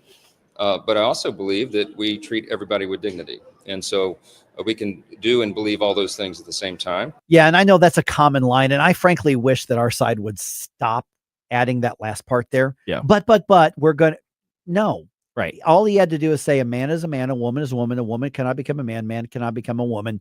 End of story. End of story. Yeah. And I wish we would stop with but we're going to treat everybody with dignity and respect, including the people who refuse to treat us with dignity and respect and acknowledge that that we will not be compelled to be part of your delusion. And I'm getting meaner and meaner and meaner about this as the years go on. Yeah. I've even, had some people in like churches like, well, you know what? We need to treat everybody with respect. No, we don't. Yeah. I truly, I don't think we should go out of our way to harass or bash people or anything like that. And, if you're in line at the coffee shop behind me and you're in a dude in a dress, I'm not going to talk to you. I'm not going to go out of my way to be mean to you. But if you do something to insist that I buy into your delusion, I'm going to back you off. Right. And I'm not going to be nice about it. And I'm not going to be respectful about it. And I'm not going to treat you like you have any dignity, because in my view, you don't. You've chosen to give that up. And here's what Nancy Mace is saying reality is reality. And she has experienced the worst of what can happen to women at the hands of abusive men. Mm-hmm. And she says, I'm going to stand in the gap, stand in the middle, and take every precaution that we can to keep somebody out. And people are, I saw, because my wife tweeted something and there was some weirdo lefty from St. Louis like, it's not it's the cis men who are doing this. It's not these women. Well, first of all, this isn't a woman. No. So we need to stop saying things like cis men or trans women. Those aren't real things. Those aren't real terms. They're not real things. No. Stop buying into them. Hold your ground. We're right. And we have the momentum. Let's drive this back out of the mainstream. And I will say it, drive it back into the closet. Absolutely. Now, here's one way maybe the Mike Johnsons of the world can do the whole we're going to treat people with respect dance, but do it correctly. You say we're going to treat people with the respect they deserve. Maybe that could be the way you mitigate that, because the thing is what the left will do is like, oh well, this means that they're going to go out and beat people up. This means they're going to go out and scream at trans women and tell them that they're not real. Like they all automatically move to words or violence kind of thing in their thinking, and of course they've taught many of our children to that sort of thinking. Right. So you have to at least acknowledge that the language being used means certain things to certain people, particularly the people that you're hoping to eventually draw to your side. So maybe you couch it. You say we're going to treat people with the respect they deserve, and that maybe that's all you need. That's all the cover you need. Mm-hmm. Because here's the thing: is the United States House of Representatives under Mike Johnson's leadership is now going to have a choice. Will you confirm any of the delusions when the man who goes by the name Sarah McBride has something to speak on a bill on the House floor, which he's got the right to do because he is elected to Congress? Are you going to instruct whoever is at the dais to say the gentle lady from Delaware, right, or the gentleman from Delaware? And while that may seem just like foo-foo formality, that is the Congress of the United States confirming or denying the delusion. Right. That's true. It's a denial of truth written into law, essentially. Right. Not law in terms of being enforceable, but certainly into the rules of decorum and the rules of the way we interact with one another. And you certainly don't want people to write in falsehoods into the way we interact with one another. Now, I would say maybe the most polite thing to do in that case is to name the person by name. Yeah. It's like, I mean, or the representative representative from. Right. Yeah, exactly. So, that could be the way to split that baby and not have to confront that every time that person shows up, because then the Democrats, they're going to make that dude the spokesman for everything. So, hey, I bequeath my time to the representative from someone. So, and then now all of a sudden, you get more into this verbal fight, and they love those word fights. They really do love to have those in the public sphere. Well, and speaking of confrontations, Blues Nut says once they walk in there, just go ahead and mace them, and then call the police. I see what you did there. Yes, I see what you did there. All right. Hey, 314-912-1019. I've got another sound clip from Nancy Mace on this as well. And at 8:35, I want to come back to this. Okay. Early on in the program, we had a conversation with the author of a new book regarding, it's just called Build Baby Build. And man, that got a lot of really interesting reactions. It got a reaction out of people. Really interesting. So I kind of want to bring that back. We'll do that around 8:35 here on 101.9 94.1 News Talk STL.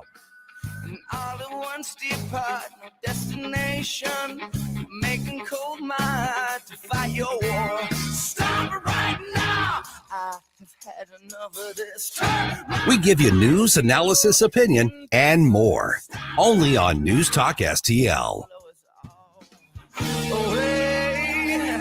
Mike Ferguson in the morning. Get up, can't you hear the alarm? Get up, this is your cousin.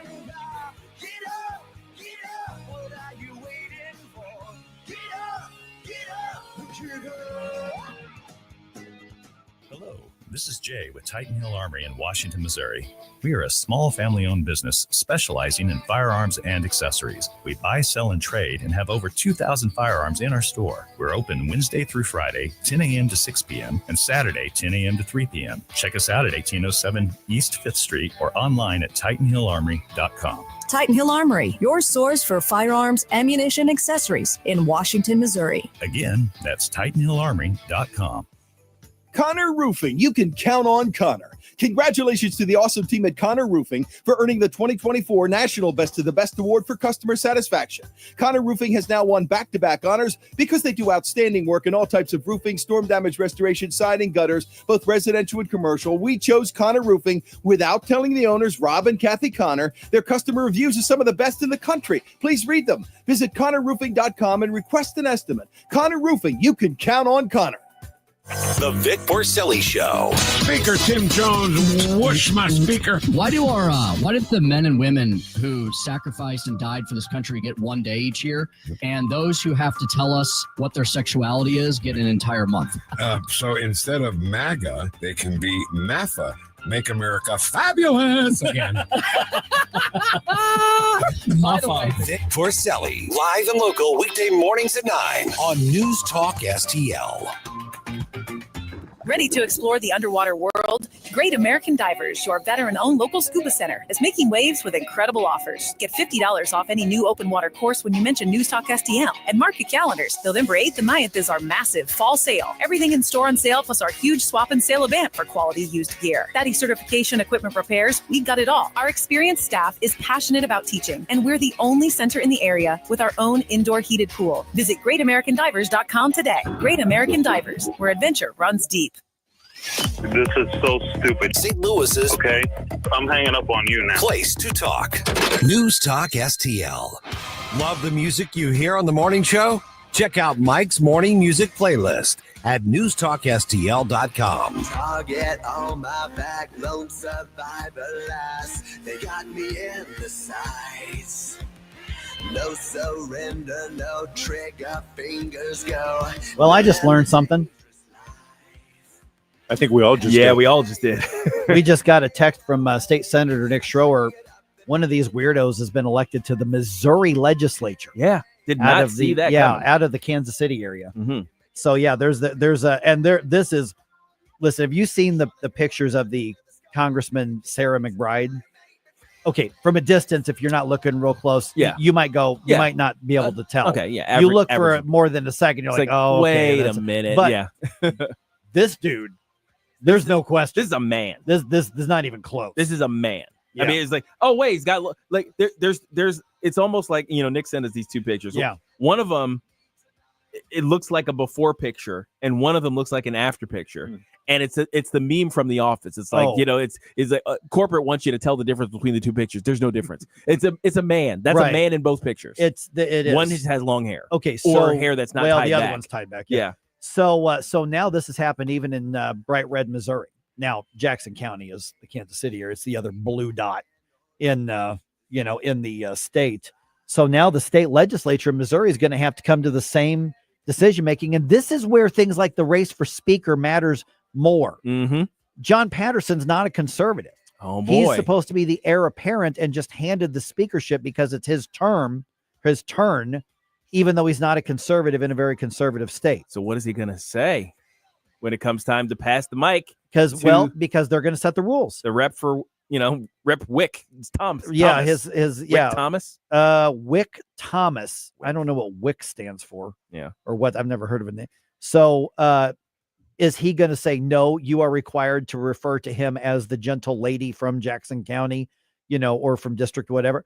Okay, so this is where now the Missouri state government is either going to be on record as buying into the delusion, or standing firm with the people of Missouri saying, we will not buy, you will not force us to accept or recognize this falsehood. Right. And every time this person gets up to speak and somebody either doesn't or does refer to them in certain ways, that's going to be another social fight that we have, another culture war fight that's going to be completely divorced from the idea of getting the big red things done that we sent this current, a group to Jeff Seaton to do. Yeah. Now, other than District 19 being in Jackson County, I'm assuming the District 19 is in the city of Kansas City or nearby. That's what I'm guessing. Yeah. Which would explain deep how blue somebody area. like this would get through.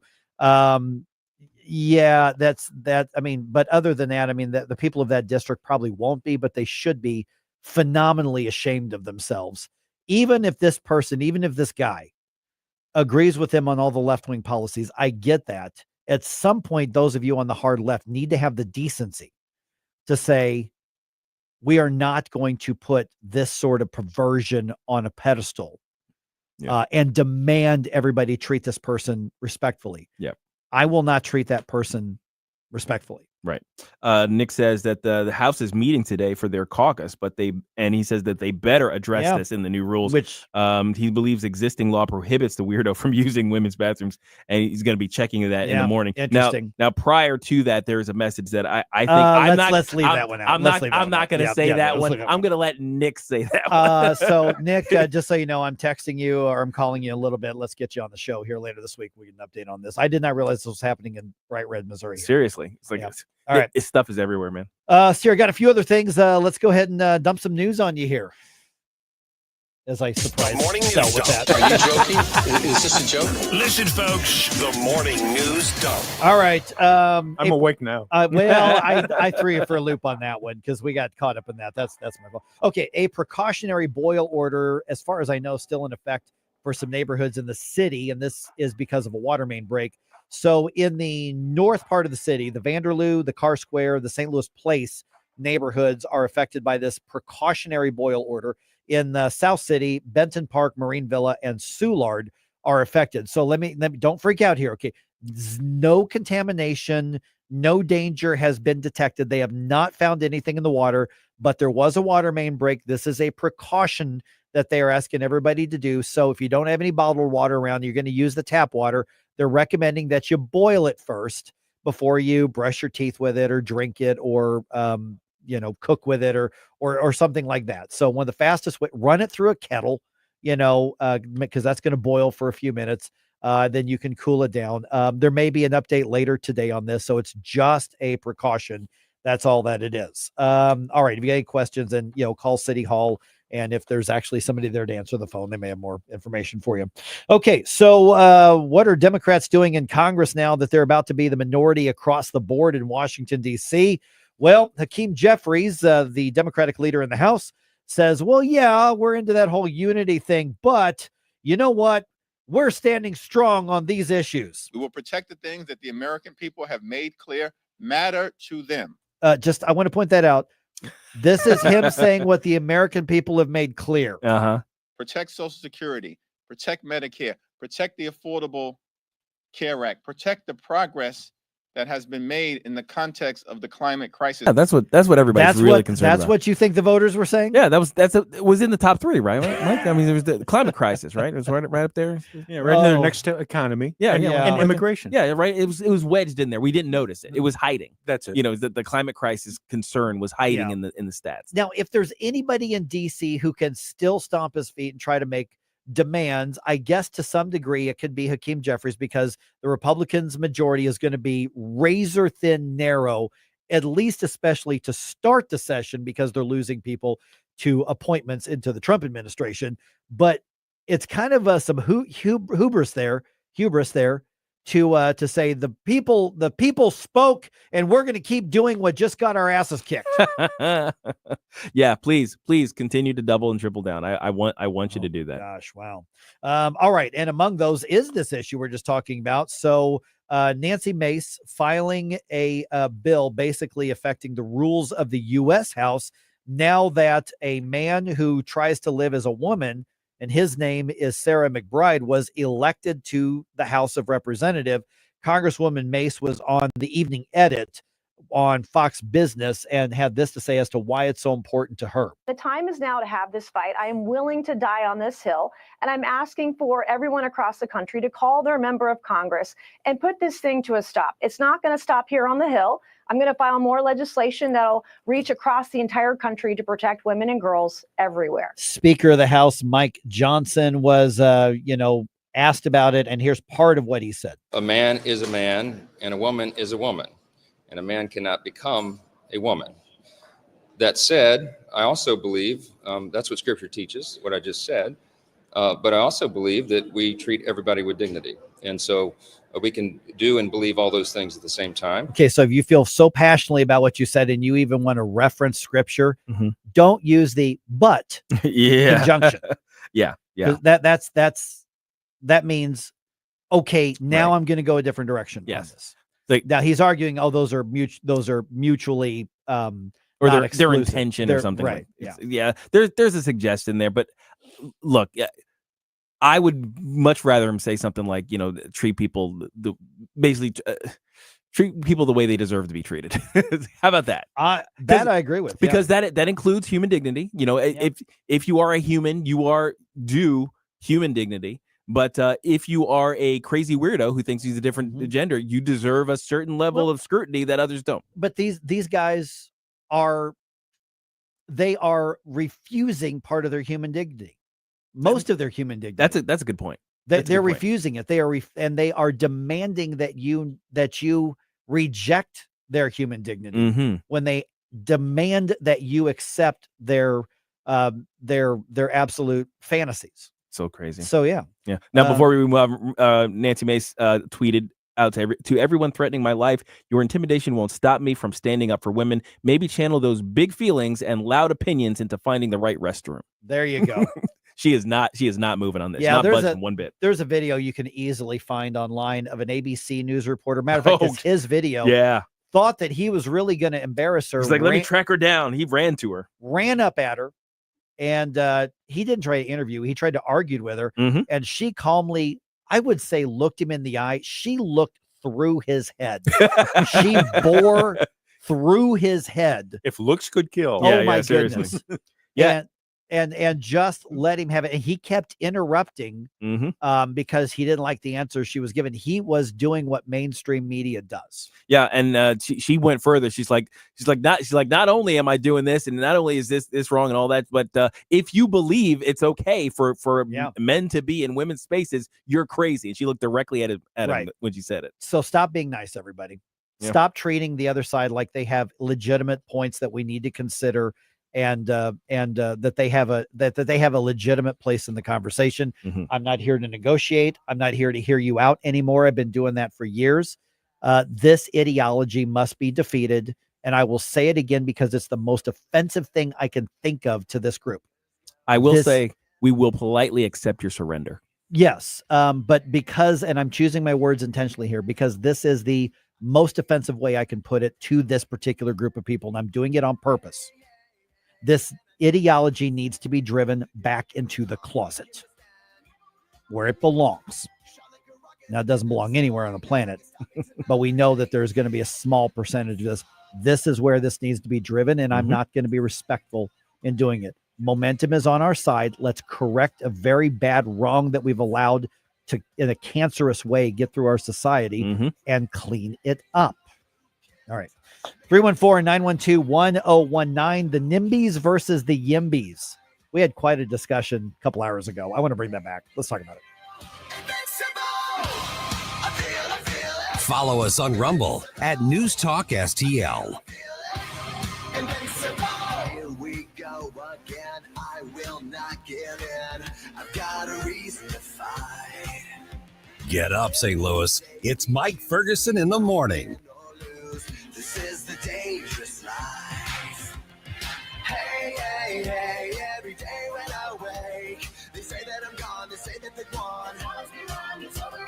Hey, hey, hey, when I need to be saved, they're counting me out, but this is my round.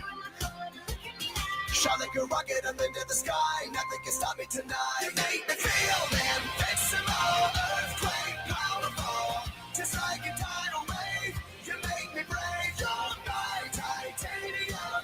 From the Michaels Flooring Outlet Weather Center. A shot of cooler air drops us back to near normal today, from 72 yesterday to 55 for the high this afternoon. Meanwhile, turning windy out there. This west wind could gust up to 35 miles per hour at times today and tomorrow. Some clouds drifting through tonight as even colder air arrives, down to 34 degrees early Thursday morning with a high tomorrow of only 44. That'll be the coldest afternoon in St. Louis since March. That's your first alert forecast. I'm meteorologist Matt Cherry. Tren de Aragua, TDA, the violent Venezuelan gang, has now taken root in at least 16 states, and ladies, a word of warning. I'm Tommy Laren. More next. You can live out your MasterChef dream when you find a professional on Angie to tackle your dream kitchen remodel. Connect with skilled professionals to get all your home projects done well. Inside to outside, repairs to renovations. Get started on the Angie app or visit Angie.com today. You can do this when you Angie that. Violent illegal immigrant gang, TDA, is now active in at least 16 states, and goody for us here in Tennessee, TDA is operational in all of our major cities. To make matters worse, the Biden-Harris administration is still allowing up to 1,500 migrants to enter the U.S. every day via the CBP One cell phone app, and up to 30,000 per month to fly into the U.S. via the mass parole programs. Help is on the way in January, and I have full faith in Trump and Tom Homan to get this tumor rooted out, but until then, ladies, listen up. It's open season on you. I don't advocate for living in fear, but I do advocate 100% for taking safety into your own hands. If you go on a run, carry pepper spray. When you're walking in the grocery store parking lot at night, carry pepper spray. If you're trained and licensed for firearms, get and carry a gun. It's so much better to be overly paranoid than dead. I'm Tommy Laren. Nate Lucas here for the Village Bar in the heart of Des Peres. Since 1948, the Village Bar has been the go-to destination for delicious food, cold drinks, and unbeatable atmosphere. Savor their famous wings, burgers, and onion rings, or grab a drink from their fully stocked bar. Catch all the big games and enjoy the company of their friendly staff. Plus, don't miss the 1879 Distillery, a one-of-a-kind experience right next door. The Village Bar offers the best value in town. Find the Village Bar on Facebook and come experience where history meets great times. You'll be glad you did. Looking for a top-quality tactical gear and expert advice? Look no further than Discount Tactical, your one-stop shop for all things firearms and self-defense. Located in the heart of Warrenton, we've been serving the community for 3 years with our friendly, professional, and knowledgeable staff. From custom AR builds and silencers to the largest selection of parts, we've got you covered. Self-defense weapons, SBRs, knives, ammo, custom holsters, weapon lights, optics, and body armor. Discount Tactical. Online at discounttacticalarmory.com or stop by today and gear up with confidence. On December 19th, gather with the people who keep us safe. The David Dorn Foundation invites you to Cheers and Charity Christmas at the Hour and Toy Drive. If you have a heart for our heroes, join us for just $20. Enjoy a festive evening of food and fun. Kids under 12 are free. Bring a toy or gift card for first responder families in need. Santa will be there for photos with the little ones and the big ones too. All the proceeds help our heroes. For details, visit dornfoundation.com. What happens next? The outcome of this election is not what we wanted. Happens right here. My entire administration worked with his team to ensure a peaceful and orderly transition. 1019 and 94.1 News Talk STL.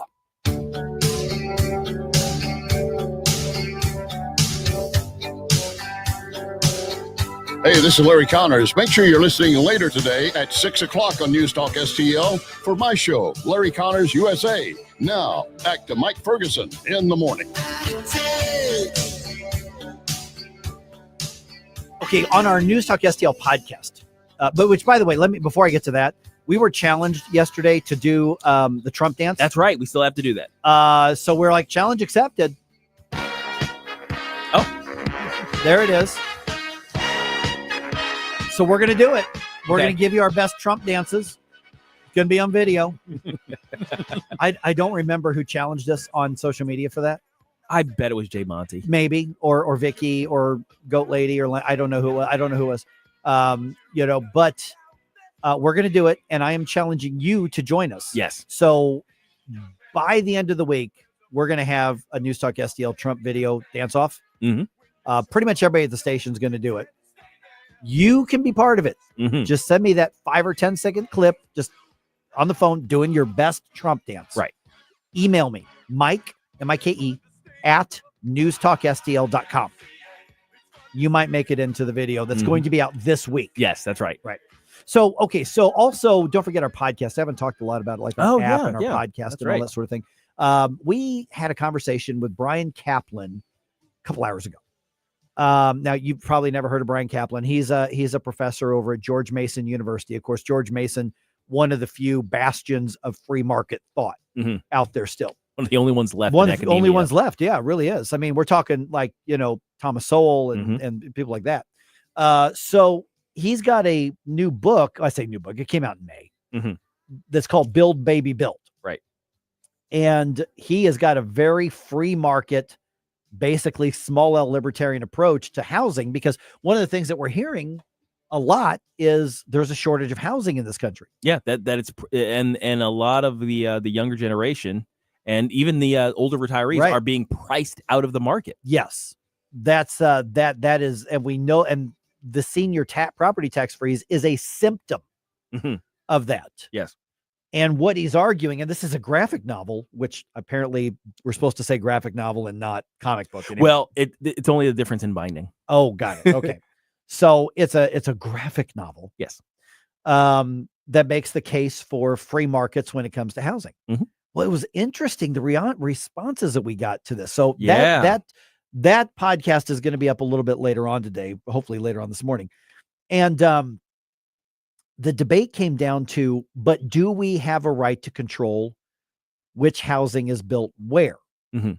Because his argument was, people want to buy something here, build a house there, let them do it. Right. That's where the market is. Mhm. And when you have more housing, guess what happens to the price of housing? It goes down. It goes down. But the reality is that a lot of people don't want the price of housing to go down anywhere near them. Because they own a house whose price is basically an indicator of their total wealth. I'll go one step further. Mhm. That's true, because that's one that when I was on a planning zoning commission, and then later on when I was on a board of aldermen, one of the most common arguments we had is, this will affect my property values. Now, 99 times out of 100, that's a complete BS argument. You just want to control somebody else. This will affect our property values. Right. No, it won't. But even if it is, that does not give you license to control somebody else's property and somebody else. But the other reason that I have seen, or that I take it, is that people are saying, wait a minute, if we have more housing and more people can afford to buy their own home and they buy it around me, I might have those troublemaking poor people around me. Leave them to the other area. Let them stay in their apartment complex. Don't build those here. I don't want them around me. But if Right. I say it'll affect my property values, then somehow I can try to avoid the reality of, I just don't want them around me. Yeah, I don't like the pores. Please keep the pores away. Now there are legitimate reasons for being a bit of a NIMBY.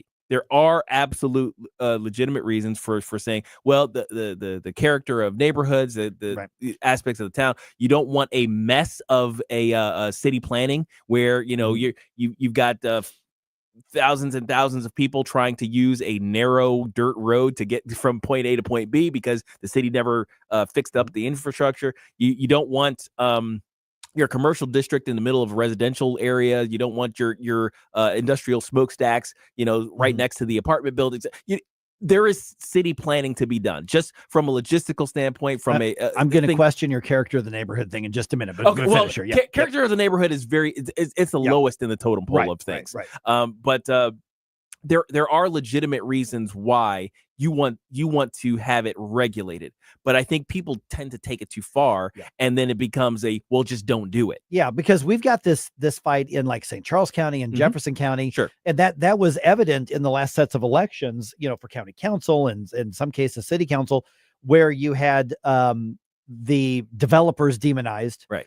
And then you had the other side, you had the whatever you want to call them. They call themselves the preservationists, but basically NIMBYs versus YIMBYs. Right. Because those who are saying, we're the preservationists, well, they were NIMBYs. Yeah. Now you can argue NIMBY is a good thing, but basically it's, we don't want that here. We don't want you here. Right. Is a lot of what that was. And maybe you can make a case for why you want that. But my argument is, well, hold on a second here.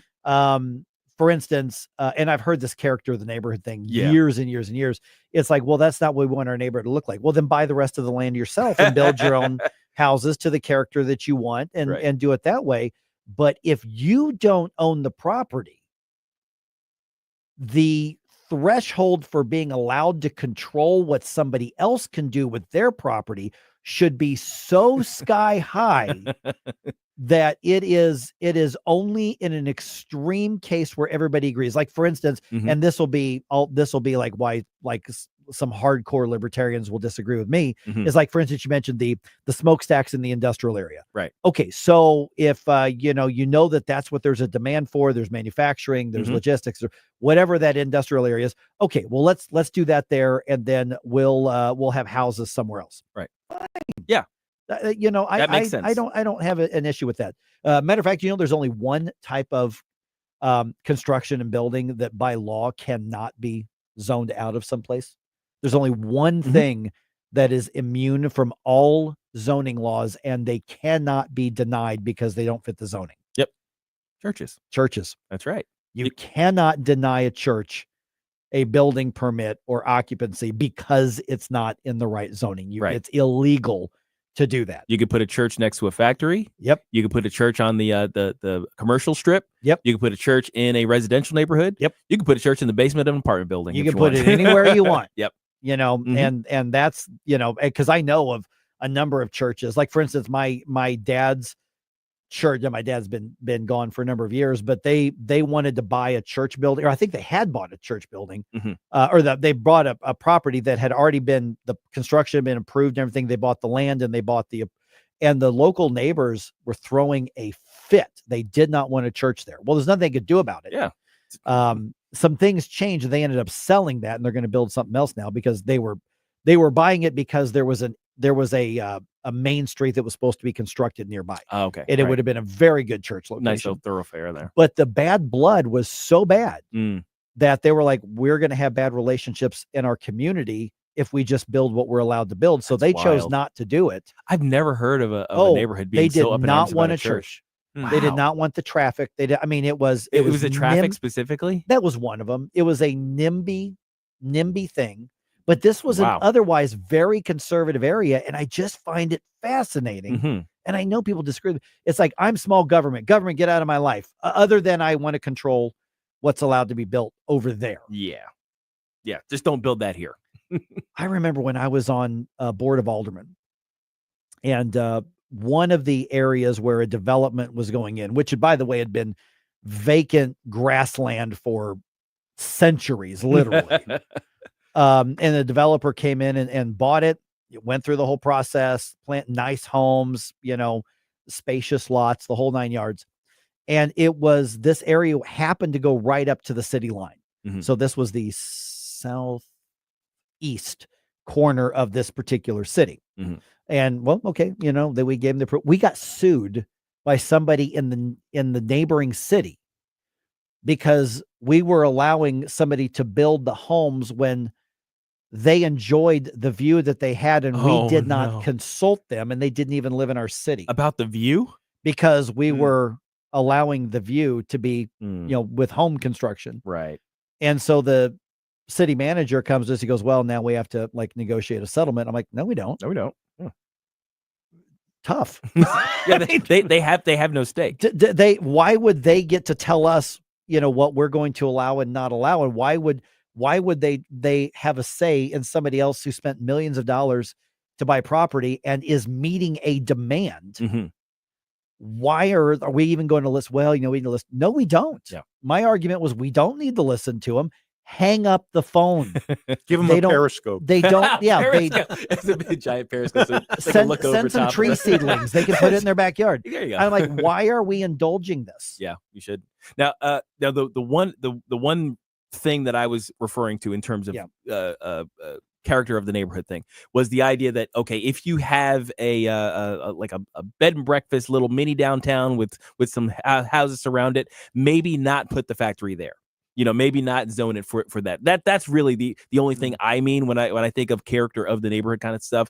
You know, a giant apartment building wouldn't make sense. Let's say in an area full of suburban single family homes with about a quarter acre, half an acre kind of land. It doesn't make sense to put the apartment buildings there. So, but what if there's a market for it? Well, the thing is, in a city, there's going to be a market for housing. Period. Right. But the market isn't saying I want the housing exactly right there. I mean, you know, because there's plenty of land that is completely undeveloped to the east or something like that. It's like if you put up an apartment there, now maybe it's going to border the suburban single family houses, and that's I think where the fights usually end up is in the borders between these districts. But putting stuff in the middle of other stuff doesn't seem right. Having districts or zones. Who should get to sense. choose though? Who should get to decide that? That would be the cities, the elected officials in the city. You think they should decide that? See, I think if where the zones are, well, yeah. I mean, I think it's like if somebody's willing to make the investment and take the risk, and it's a residential area. I'm like, okay, if you single family folks don't want it, buy it and put a park in. Ugh. That's way too libertarian. I know. There it is. Alan Man on Rumble brings up a good point. You know, the Monsanto plant. Yeah. In Creve Coeur. Yeah. That's going through a whole change to bring in a residential area. It's a big redevelopment. It really is. Yeah. And I'm wondering how folks in that area feel about that being done. Some of them are not happy. It's gotten ugly with some of that big planning for there. Mhm. Yeah, that's been a fight out there.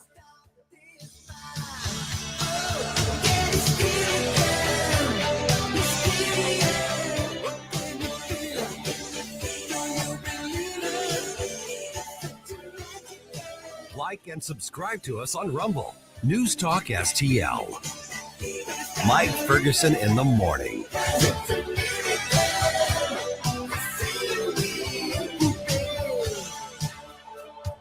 For over half a century, Joe Bacardi's has been serving up a little taste of Italy right here in St. Louis. Family owned since 1971, we're more than just a restaurant. We're a local landmark. With 4 convenient locations, we offer something for everyone, from our famous pizzas to mouth-watering entrees and delicious salads. Dine in with a glass of wine or grab a quick carryout. Whether it's dinner for 2 or catering for a crowd, Joe Bacardi's has you covered. Visit joebacardis.com and join our loyalty program. Joe Bacardi's, where every meal ends with buon appetito. Let Severs JCB create a custom purchasing plan for your year-end equipment needs and maximize your tax savings. Whether you need 0% financing for up to 60 months, generous cash incentives up to $9,000, or extended warranties for up to 5 years, Severs JCB can tailor a plan to fit your fleet needs and budget. Programs are available on a wide range of products, including track loaders, excavators, wheel loaders, and more. Call, stop by, or check them out online at seversjcb.com. Katie here. When it comes to your home's comfort, you don't need gimmicks, you need guarantees. At Elite Comfort Experts, we're your hometown comfort heroes. No flashy deals, just reliable service you can count on every time. From tune-ups to total system replacements, we're here to keep your family comfortable year-round. No nonsense, just expert care because your home deserves the best. Call Elite Comfort Experts today, where hometown service meets real results. Elite Comfort Experts, St. Charles' trusted hometown comfort heroes. Call Elite at 636-887-0971. Sundays at 5 on News Talk STL. All your hard-earned tax dollars and mine are going to fund illegal aliens who come across the border penniless, jobless, skillless, and they're given a cell phone, an identity, and a cash stipend every month. Mark McCloskey on fire. That beats your Social Security income if you should have the good nature to work your ass off your whole life and retire. Mark McCloskey on fire. Sundays at 5 on News Talk STL. Brought to you in part by Modern Weapon Systems in Fenton. The Vic Borselli Show. One of our favorite guests, and after we learned one of your favorite guests, Pastor David Lowery, will talk about the black vote being crucial to the President Trump victory. We'll talk to him Wednesday at 9:41. Weekday mornings at 9 on News Talk STL. If you have a phone, you have a radio. Wherever I'm at, home, car, wherever. Download the News Talk STL app. If you have a phone, you have a radio. Just the convenience on the phone. Streaming live on the mobile app. Love the News Talk STL app. And listen anytime. Everywhere. Anywhere.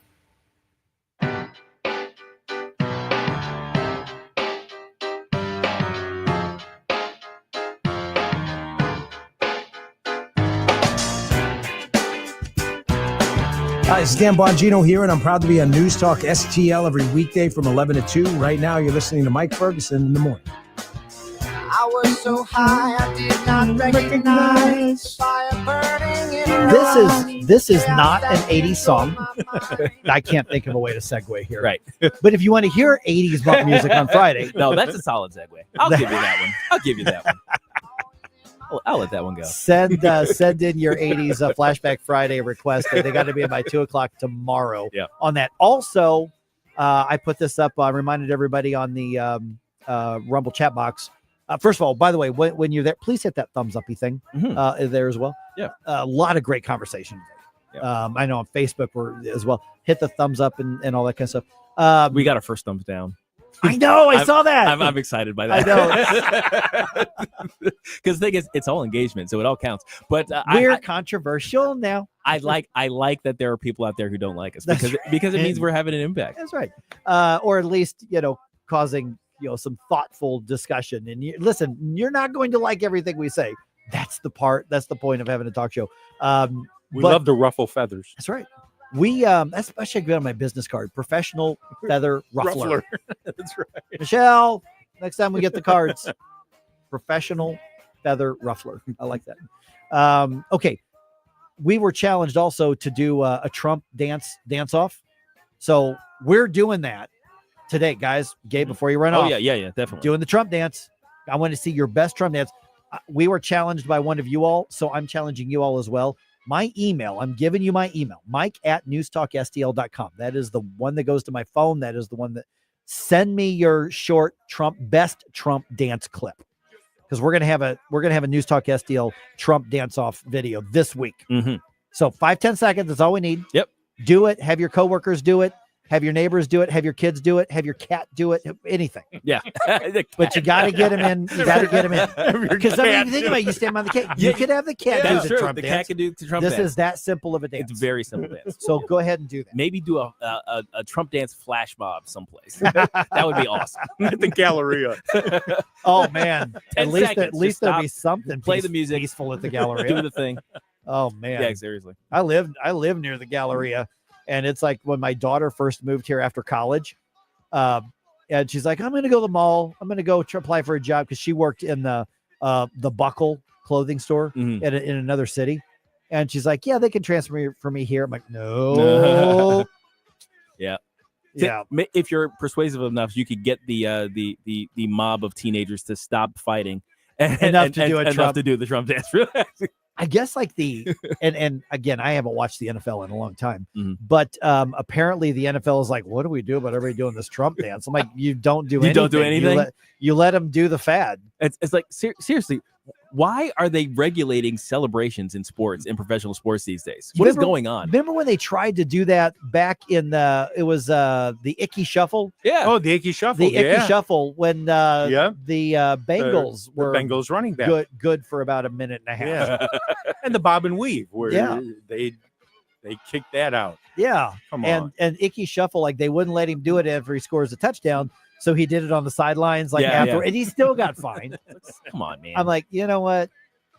Is it really disruptive? Is it? Yeah. I mean, that's one of the things people, now they should definitely keep it out of baseball because that's not how God directly created baseball. But football, fine. Don't flip your bat. No. Hey, well, or flip the bat and just understand you're taking one in the ribs next time up. There you go. Them's the rules. Them's the rules. The unwritten rules, but them's the rules, man. And I support the unwritten rules. Yep. They're the code. We call it the code. The code. And they're trying to get rid of it because they actually want more of that in sports because they think that's what people are going to tune in for. I don't want that. No, I don't want I'm just saying. We do want Trump dances, though. We want your Trump dances. Yeah. Email, but you got to do it today, though. Got to send them in. Speaking of today, Kathy reminded me today is our 1-year anniversary broadcasting here in Maryland Heights. I did not know that. It was our first day, November 20th of last year. We got out of the city a year ago. Yay! Leading by example. Come with us. That's reason to celebrate. That's reason to do a Trump dance.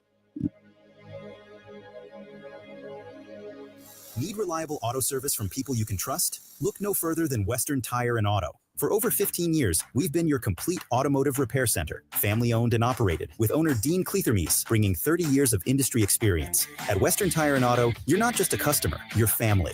We promise 100% satisfaction, treating you with the transparency, respect, and honesty you deserve. Visit us in St. Peters or in Florissant. For appointments, call or check westerntireauto.com. Western Tire and Auto, your local automotive experts since 2008.